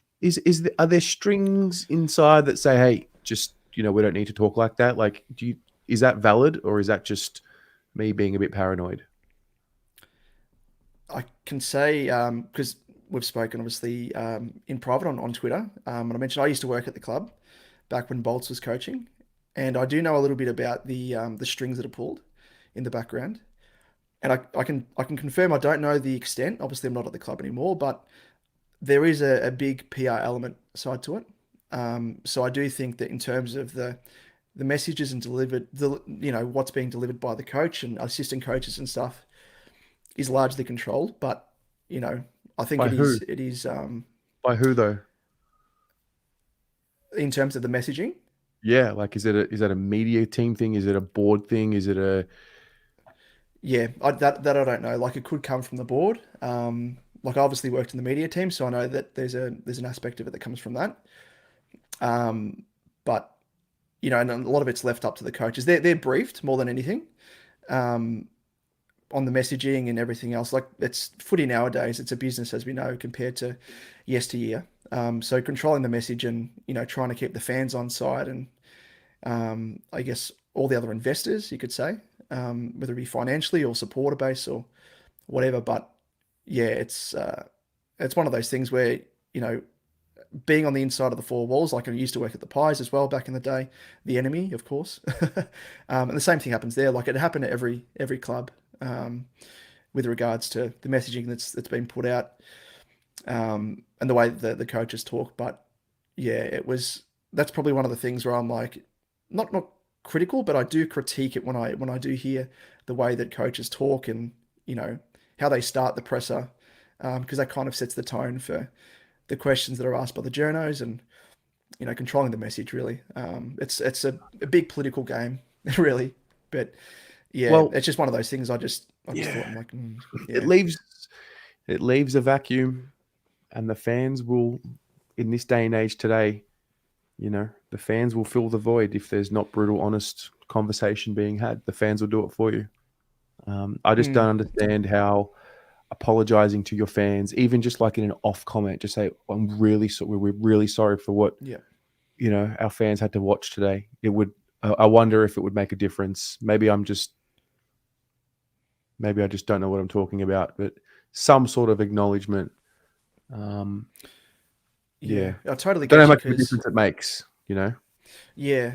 Is it lip service or is it like, it's one of those things where I think it'd be nice to see the coaches have a bit more, like, just probably league wide. And I think McRae is a good operator of it, where he kind of puts himself in the supporters' shoes, which can be good and bad. But I think, you know, you've got to sort of tie that line. But yeah, just to show that you're hurting as much as the supporters. I think to sort of bring the fans closer, you know, as a collective, and, you know, virtually throw your arms around the supporter base and be like, all right, we're feeling it just as much as you. We're hurting. Whether or not they want to peddle out the usual PR lines, like, you know, get back in the track and, you know, we'll review the tapes, all that sort of stuff. But like, just to show some passion and emotion, you know, it's just one thing I wanted to ask, sorry, I don't know if you want to sidetrack it, but no, please. Obviously, it was at the game, like yourself, Terry. But my reserve seat's on the other side. It's kind of in the pocket, just across from where the cheer squad is. So opposite to where the benches are. Mm-hmm. Do you know, or you obviously wouldn't have seen, but I don't know if anyone in the chat can let us know. But I've noticed as well in terms of, and it could be semantics, but Vossi on the sidelines. Was he on the sidelines again? I believe so. Yeah, I was sitting on the opposite wing to the bench, but yeah. Because that's one thing that I mean, I was never privy to that being at the club, and, you know, there's obviously a divide there between working admin compared to the footy department, but it's interesting seeing Vossi on the sidelines without his headset on. And I know a lot of coaches are trying to do that nowadays, and it's kind of that NFL style of coaching where you're able to communicate with the players directly. But to me, it's like, well, how are you communicating with the assistants who are in the box if you haven't got your headset on all the time, making moves, adjustments? Like, even if you're not chatting to the assistants, how can they communicate with you? Is it just via the phone? You know, the guy on the bench is like, Vossi, can you jump on the headset? But I don't think, like, every time that, you know, interstate games and stuff, they cross to Vossi, I've never seen him wear the headset. So I don't know if I'm reading into things too much, but it seems to me there's a bit of a divide there, like a lack of communication between himself and the rest of the coaching staff. And I wonder on game day, like, you need to be proactive in making moves and adjustments and stuff, like in quarter. Obviously they get together at the quarter breaks, but yeah, it's interesting. I don't know, like, if it's, you know, you might as well be, in my eyes, like, you might as well be, I know he's the head coach, but you might as well be a cheerleader. Like, get your pom-poms out and, like, start cheerleading on the sidelines if you're just not. It's such an interesting dynamic because, you know, when on the one hand, it's like, you know, you're so selfless within yourself to know what your strengths are as a leader and what your weaknesses are. And so you've got trust in your assistants in the box to do their thing because you know that maybe Hansen's a little bit more of the tactical guy and Voss seems to be a little bit more of the motivator or encouragement giver for the team. And so when you see a lack of desire, it's like, okay, well, hang on a minute. Your strength is your ability to get these guys mentally running through walls, so to speak. And then when you see, it does beg the question, does the message get out a split second later than what it would if Vossi was not in the box and the decision is made, and you're almost creating another channel for the message to get through in a decision. So it might take a little bit longer for a decision to get made compared to if Vossi was making it on the spot in the moment. So who knows, man? That's a whole Pandora's box worth of conversation, but I think it's a valid, what's not a valid conversation at this point?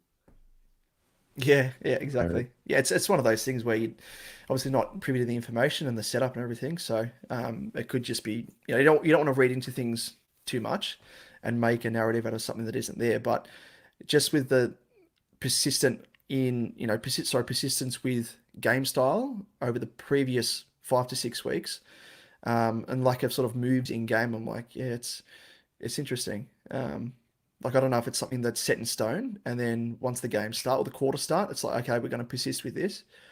But yeah, it's an interesting one. Yeah, but like, I like Vossi. He's a great bloke, but and you're totally right. Like, it's nowadays, like, look at McRae. I totally rate McRae. I worked with him when he was the VFL coach at the Pies, and he's an incredible operator. One of my favourite guys that I've met in footy, just because he's so personable, and that sort of seeps through anyway with the way that he deals with the players and the media and stuff. He's very, very genuine, and he's almost that sort of motivator on the bench, and I can see why, and that totally works. So I don't know, like, is it a case of where it works with some coaches, and maybe it's not Vossi, maybe it's someone, as you said, like Ash Hanson's more of that tactical nous type operator. Is it him and the other assistants that potentially aren't pulling their weight? Who knows? But it's not just on the because I coaches think as I've well. noticed also now that you've brought it to my attention, I reckon I've noticed Lepic sits behind McRae on the bench as well. Yeah, I think that's true. Yeah, I've seen him at times on the bench. So oh boy, I don't know. But once the other thing I was thinking of, just quickly, I know you've got some people waiting as well. You're right. But in terms of, I wasn't a massive fan of Bolts, but just I still think we've shot ourselves in the foot. I think it was Neil Craig. Was he our senior assistant when Bolts was there for a little bit? For a little period of time he was. Because he left, and then this is just shortly before I started at the club, and he was never replaced. And I know, like, Bolts, the big thing about him was, like, lack of, I guess, experience as a senior coach. And I've always wondered, I'm like, is that a sliding doors moment where we could have brought in, like, another senior assistant? Like, Richmond have had Choco Williams. I think he's still at Richmond potentially, or he might be at the D's now. But, obviously did wonders for them. I think we almost need someone like that. Like, that would have been perfect and might have helped Bolts. Who knows? But, when he was given the flick, we were choosing between, going down the line of an inexperienced coach like Adam Kingsley, who's now is Adam Kingsley at is his first name? Kingsley anyway at the Giants. Kingsley. Yeah, Ken Kingsley. I don't know. No, Kent's the used to play for for Geelong. But yeah, we're after Kingsley, and he was overlooked for Voss, and I think we painted ourselves into a corner where we were like, we need a coach with some sort of experience off the back of going for an inexperienced coach in Bolton that didn't work. And yeah, we went for him, and then after Kingsley was overlooked, we went to Kingsley and we're like, oh, why don't you come on board as a senior assistant coach? And he's like, nope, I'm going for the job at the Giants. So there's a lot of sliding doors moments across the journey, but yeah, who knows? I just think with our spine that we've got as a team, I'm like, how are we not winning games? How are we not, like, contesting for How are we flags? not the best? How are we not in the Honestly. top 4? Yeah. Yeah.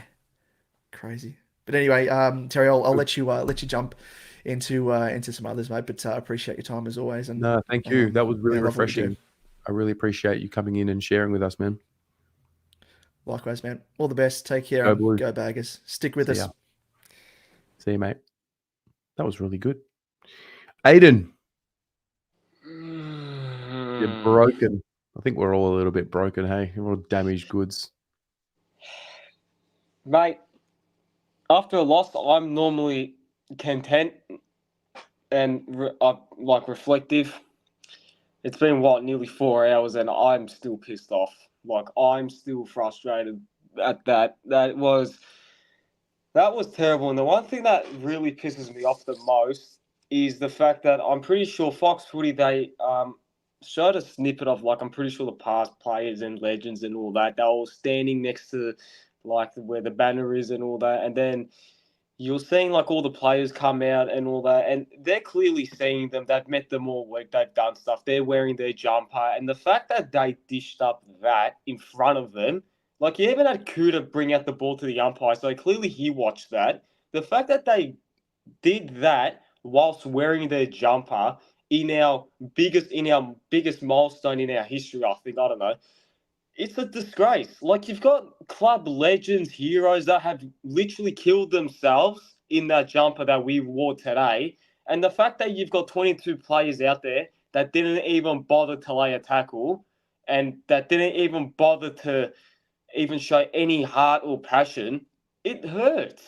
Like, I was on the phone with my dad earlier today, and I've never seen him that dejected and that hurt, like, in a while after a game, after a loss, because he saw that, like, era.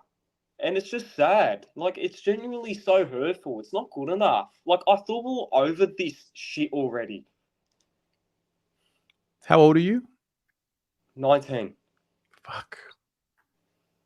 Another generation. They're going to fucking get to you as well, mate. If they haven't already. It's so hard, man. Yeah, I'm pretty sure Zach even said it before. Like, he's spot on. Like, I've seen five finals. I remember the Richmond 2013 final, like it was yesterday. It doesn't matter about that now, but the only, like, there's this group chat on Twitter, and Josh said this. He said it pretty spot on. He said that I don't want the semi-final win to be, like, my greatest ever Carlton moment. Like, I want more. Like, I want more moments like that. I just don't want, like, that moment. Like, it's going to be a memorable moment, but I don't want that moment to be my greatest, like, Carlton moment, if that makes sense. Yeah, of course. Of course. You know, for a long time there, 2013 was the peak memory that we had until last year came along. And I think one thing I learned about the previous group, which I learned really at your age, I was 21 when I learned it, was that you just don't know when you've seen the peak of a group. The harsh reality is that might have been the peak. I don't think it will be. I think I believed back then, I believe now, so maybe I'm not the right person to be giving this advice, but there is a reality. Nothing's guaranteed. Like, I mean, when you've got 5 blokes injured, fucking 5 blokes injured, you got 0 on the bench today. Like, that is just, it doesn't happen. And seemingly the things that don't happen a lot happen to us. Like, the thing that I don't get is, I knew we lost when Russell did it, when the club released that. They had to, because it got leaked. But yeah, my dad was telling me that, is there, like, some sort of disconnect within the club right now that we don't know about? Because clearly a lot of people, including myself, said, because they said that, the defense is disconnected because that defense today was shocking. And there's clearly a disconnect there. Like, if you've got Kemp and McGovern arguing, then there's something going on. Like, they showed no heart. They showed no passion. Like, they don't care, man. Like, we go there every week. We do our part. But then, like, we're that much of a fucking PR machine. We've been that for like, what, 5, 6, 7 years now. All they do is talk all week, release bobbleheads, release all this stuff. They released the retro jumper that I look like a complete idiot buying it straight away. And then they, like, do that shit. Like, it's not good enough. Like, just walk it. Like, I remember 6 weeks ago, Vossi said, in order to beat us, you have to go at us for 4 quarters. And Wiedering even said, we're not going to shy away from it. We need 15, 16 wins now. Like, it's good to talk back then because we were doing something. Now, there's no point. Like, just shut up and just prove it. Like, it's so frustrating. And a lot of people have said that should we make finals or not? To be honest with you, I've said this before. We're a team that if you compare us, if you look at the other teams around us, they've got a lot of finals experience than us. But I'm sorry, if you're going to be 11-4 or something, and drop out of the 8 just by a game, you may as well just not play because we're going to make up the numbers and all that, and we probably won't even do anything. I feel like last year was just an outlier. Do you think Because we if made you up the think numbers about it- last year? Hey? The making up the numbers, right? Do you mean we would just lose in the first round of the finals, or do you mean we might win one and not win the next and therefore make up the numbers? How far do you need to go before you're not making up the numbers, do you think? If you think about last year, we deserved to make it because we proved it to everyone during that run. We were guaranteed finals contending team. Now, if you look at that, what's the point of making it after producing for the last 6 weeks what we've been playing? What's the point? So I have a question. So if you get to the end of round 24 and you've won 14 games or 15 games, do you deserve to play finals? Yeah, you do, but or do you deserve it only based on the form that you have going into the, let's just say you've had it pretty much like what we are. We've had a pretty solid year until this last bit. And if this continues and we scrape in, is it only relevant when it's how you go into finals? Or do you think it's relevant what happens across the 24 rounds and then you sort of reset? There's no right or wrong answer. I'm just curious. Yeah.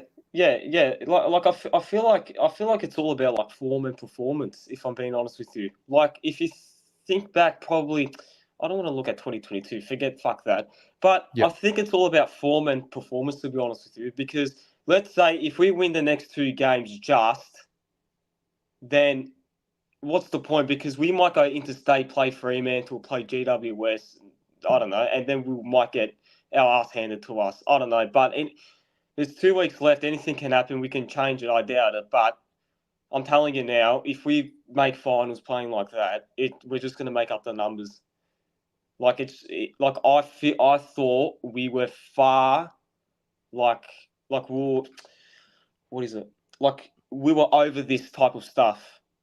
There were, I even saw it against Brisbane opening round for a half. So clearly it's still there. It's just mentality. It's just the whole club as a whole, really. I don't know. It's not good enough, really. I don't know where we go from here, honestly. Fair. No, I appreciate you sharing, mate. It's been a good chat. Thanks for waiting. No, it's fine. I'm sure we're all just sitting amongst ourselves, just soaking it all in as well. So yeah, thanks for how do we have such a good team and we can't even make the top 4? How? Our team is so good on paper, and then you look at it when we play, it's like we're a bottom 6 side. Yeah, man. I don't understand it. Yeah, I had this chat with Rocco recently where he said the difference between faith and belief. You have faith in something that hasn't happened, but you have belief in something because you've seen it happen. And I think a lot of us have belief in this team because we've seen what they're capable of. Last year was faith, faith that they could create something that they hadn't yet created. Whereas now it's I don't know if it's better or worse, but there is belief because they've shown their ability to be the best team in the comp and play the best football or some of the best football in the comp. So when are they going to tap into that? Whether it's for the rest of this season or next year, I don't know. But that's the hard part about being a fan. You just have no choice but to sit and wait and hope. Yeah, it's all mentality within this playing group. Everyone knows that. It's just mentality. I feel like it's just mental. It's just mentality. And I feel like it all started when Voss had to tweak a little. I feel like they got a bit too not arrogant, but let's just try a little bit of new stuff because we're a game and a half clear of top 2. They probably thought that we'd win a few games or something like that, and it didn't go to plan. And now it's bitten us back up our ass. So I don't know, man. I don't know. Maybe Vossi needs like someone like around him. That like what Williams and Melbourne to help him out. Yep. Well, he's head of football now. Has got a big question mark over him. So would you? I don't want Vossi out. I'm just going to say that I don't want him out. But at the end of the year, would you like have a look at him and the coaches and the people that's around him and figure out what his strengths are and what his weaknesses are, and find little pieces that fit into his strengths? Well, yeah. I mean, I'd start with the head of football, Brad Lloyd. Big question mark. What's going on? What's happening there? And then I would have a look at the assistants around Voss. And I mean, my view right now is built around him, but I don't know. I know nothing. I honestly I just don't know. I sit here, I believe, and I hope for better days, and I hope we're going to experience great times together. And on the outside looking in, now that Jack Russell's going to be going, it's like, all right, Brad Lloyd, what's the story? What's going on with your department, mate? So what does he do? Is he like high performance, or does he like do all the coaching stuff as well? He's just in charge of the entire football department. So he's been around for what, 6, 7, 8 years, and he's like effectively sacked 3 coaches or something like that. No, well, I think that's probably the thing. He doesn't do the sacking. Someone else does. That might be part of the question mark.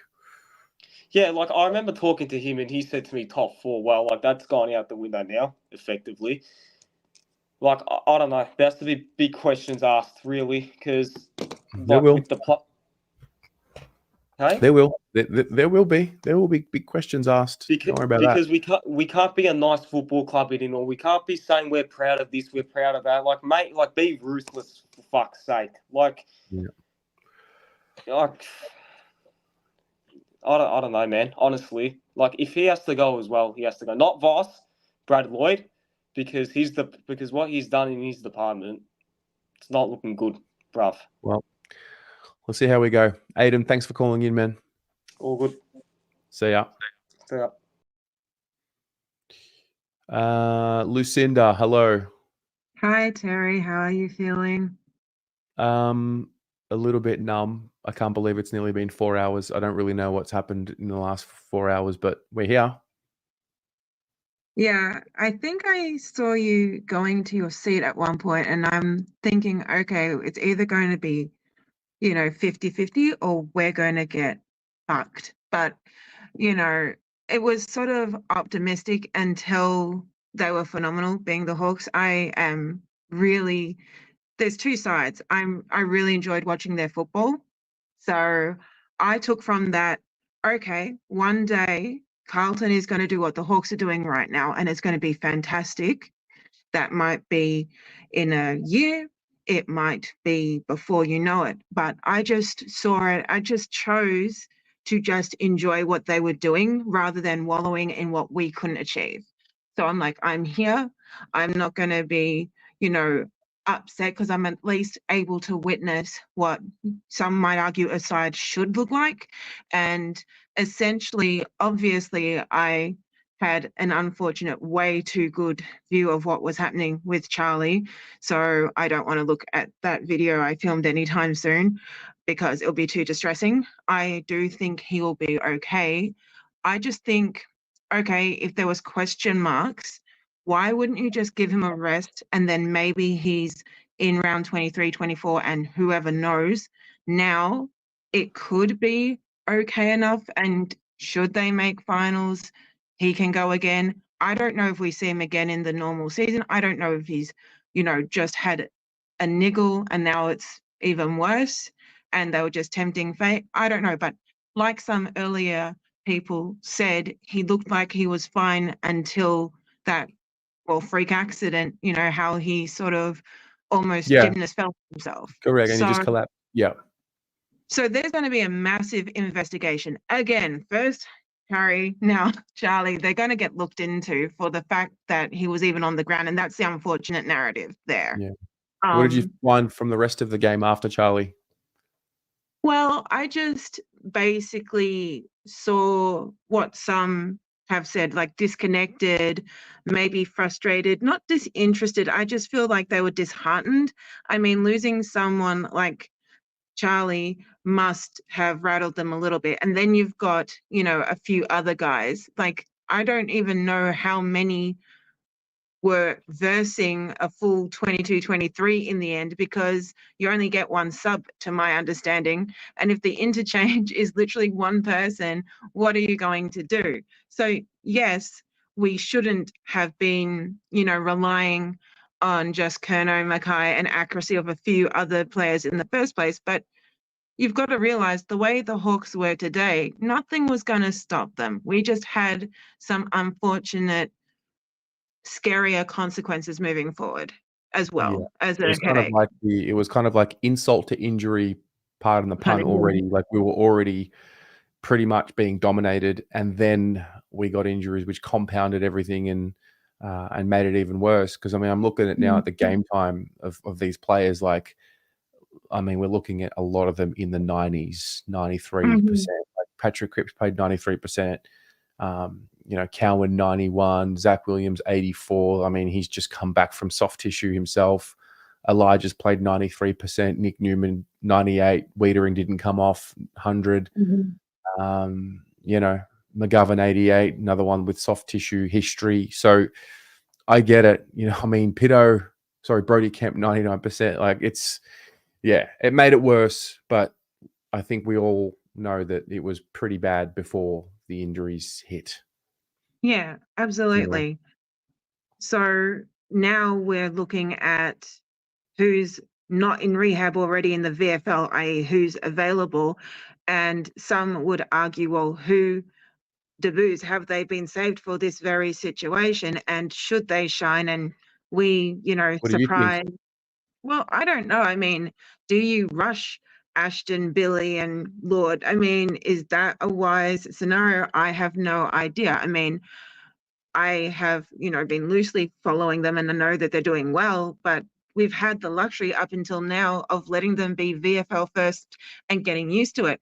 If they have to hit the ground running, and they're going to get a heck of media just of, you know, their draft period, if they can handle that and they can do well and keep healthy themselves, well, then whatever, you make the best of a shit situation. So I mean, you could argue if 2 or 3 of those come in and we get the wins and, you know, it's a turnaround, they're going to say, oh, did we only make another prelim because these guys were given a go? We could also sit here for like 17 to 24 bloody hours saying, well, if JSOS wasn't, you know, out and Doc wasn't out and half of our injuries for the majority of the 7 to 8 months didn't happen, it'd be a totally different season. So you can't just this, that, or the other. You have to go with what you've got, you know? So I don't know if they're going to bring guys like that in, or they're just going to see who in the VFL winning side is fit enough and ready enough to, well, emergency be AFL. Yeah. Might be a hybrid. It's a good question. You've raised a number of good points. Well, I guess we'll just wait and see. We'll go and wait and see what happens next week. But thanks so much for calling in. Yeah, I mean, it was absolutely important to me to, you know, try and come on. I mean, I had to have dinner first, and because it was a lunch era kind of game, it was delegated to the evening. So I'm just glad that this went long enough so that I could. But I just really wanted to have, you know, a tribute where you can love what the Hawks did. Because at the end of the day, if you take the Carlton out of it, it was fucking good. And you can enjoy that. You can hurt as a Carlton person, but you can have your neutral respect and go, wow, I got to witness that. And, you know, I believe my guys will be like that too one day. And that one day might not be far. Yeah. Thanks, Lucinda. No worries. See ya. Yeah. Connor, hello, mate. Hi, Terry. How you doing? So, all right, how are you? I'm not very good, mate. I'm a little bit upset at what the boys dished up today. Oh, God. I didn't see the whole game today. I was Okay. on my own footy. I was watching the store, and I was like, disappointed. I was disappointed at the end of the game. Yeah, mate. It is. It was very disappointing, and I don't know. Do you still think that they can win a couple of games and do something this year? I'm hoping they can try next two more rounds. But I was so surprised that Charlie got knocked over and eaten himself. Yeah, mate. I think we're all a little bit surprised and a little bit sad for him as well. Hopefully, it's not too serious of an injury, right? I hope not. Yeah. I hope not know this as well because that's very scary. It's very, very scary. Yeah. No, it's true. Are we going to win next week, Connor? I'm hoping we do. Oh, usually you're confident, mate. I need to know. Is it a yes or is it a no? I'm hoping it's a yes. I am so hoping that so. That's my hoping so because I'm hoping that we something a bit better than today. I hope so too, mate. Thanks for calling in, Connor. Thanks, Terry. See you, mate. Hey, Tolls, what's up? Oh, not much. Yeah. Boy, I think I might be one of the only lucky people that didn't actually get to watch the fucking game. You haven't because I watched was the game? working at the game.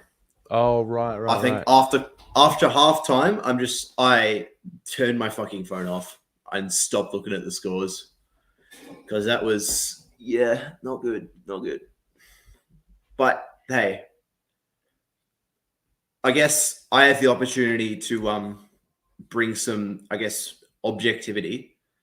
So I think it's. I mean, of course, we can make finals. We probably won't do much in finals, even if we do make it, unless some miracle form we find. But I think we should look for next year.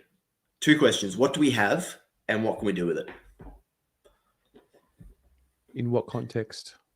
Just as in as trade? a club, just as a club, as a team.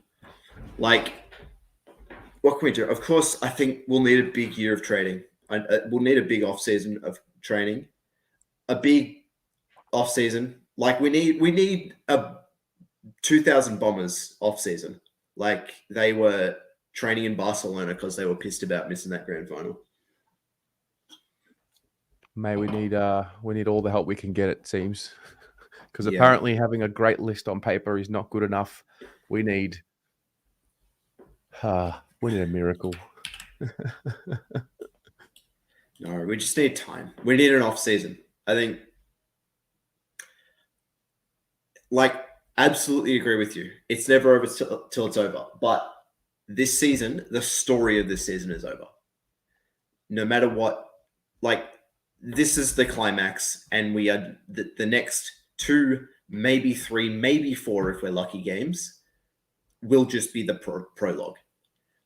This is the end of the story for this season. We're not winning the flag, is what you're saying.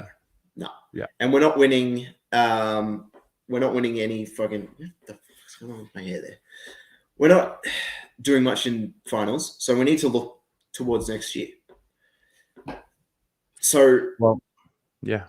What can we build out of this? I'm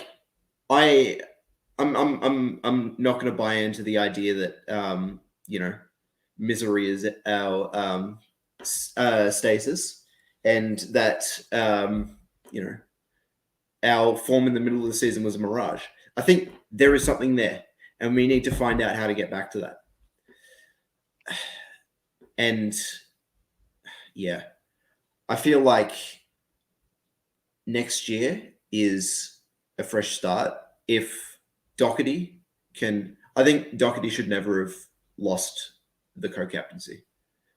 I fully believe that. I think Doherty is such a strong leader, and we He have handed it missed back. him this Though. year. It wasn't stripped off him.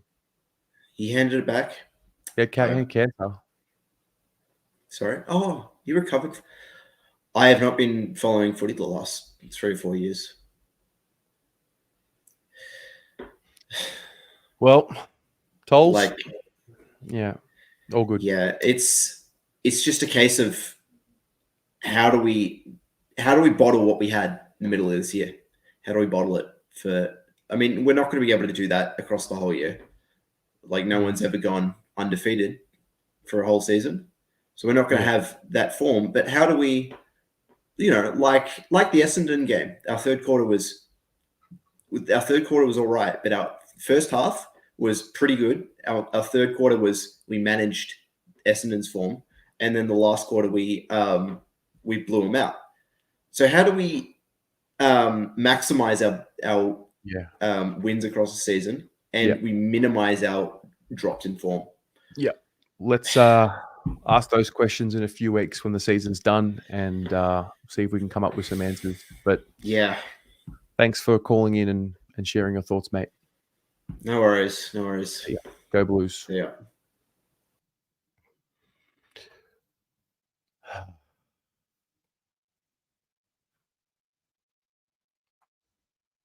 I am amazed at how long this video has gone for. Same. Well, that sucked. And that's the fan cams.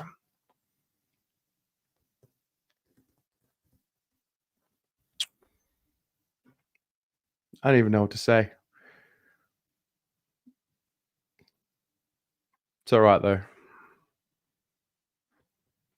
least they got fucking collars on their Guernsey.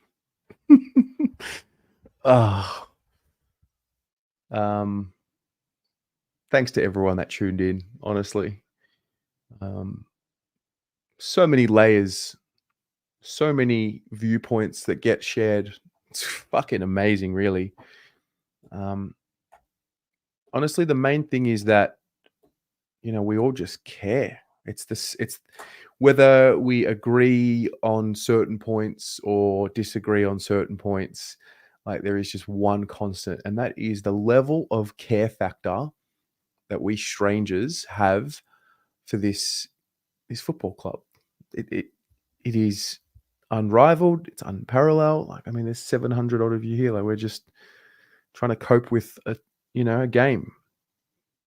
This session's gone longer than the actual game that we're angry about and sad about. So I don't know. I don't know what to think, say, other than that was torture. That was pure torture. The lack of conviction with which they came out with today is an indictment on the entire group, everyone involved in whoever prepared for this game today, the entire football club. It's not about individuals or what, it's the entire club. The preparation for this week was fucking disgusting. And they should be ashamed of themselves. Absolutely ashamed of themselves. Everyone. And until they are ashamed of themselves, they cannot turn it around. Sometimes you've just got to hit rock bottom. And we thought last week was rock bottom, losing after the siren to the Pies. Well, here we are, rock bottom. So, yeah, it's okay to admit that you are wrong. It's okay. It's going to be okay. The competing interests that seem to be at play, that's going to be interesting to see how that spills out, because eventually the truth always comes out, right? It always does, one way or another. So let's just see how many more dominoes fall in this experience, because to be staring down the situation that we're at right now from where we were, oh my God. Someone asked earlier, would it be worse than 2022? It would. It would.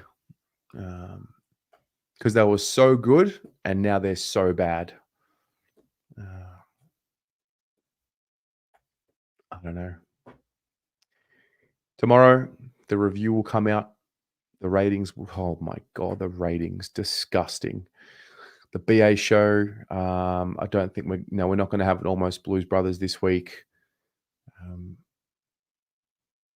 So I don't know what else to do other than just host and facilitate a space for us all to connect. I'm really privileged to be in this position. And I'm really happy that we all have somewhere to be, to experience and feel the way we're feeling together. And you just hope that something good comes of it. Because we're all real people. Like all the people that we heard from tonight and all of you in the chat, whether you come on with video or not, like you're real people that feel real things and don't get paid to be this committed to the club. In fact, you pay to be this committed to the club. Fascinating. But yeah, have a great night, everyone. Hopefully this session was somewhat cathartic and helped you recover from it in some way. Speak to you tomorrow. Go Blues.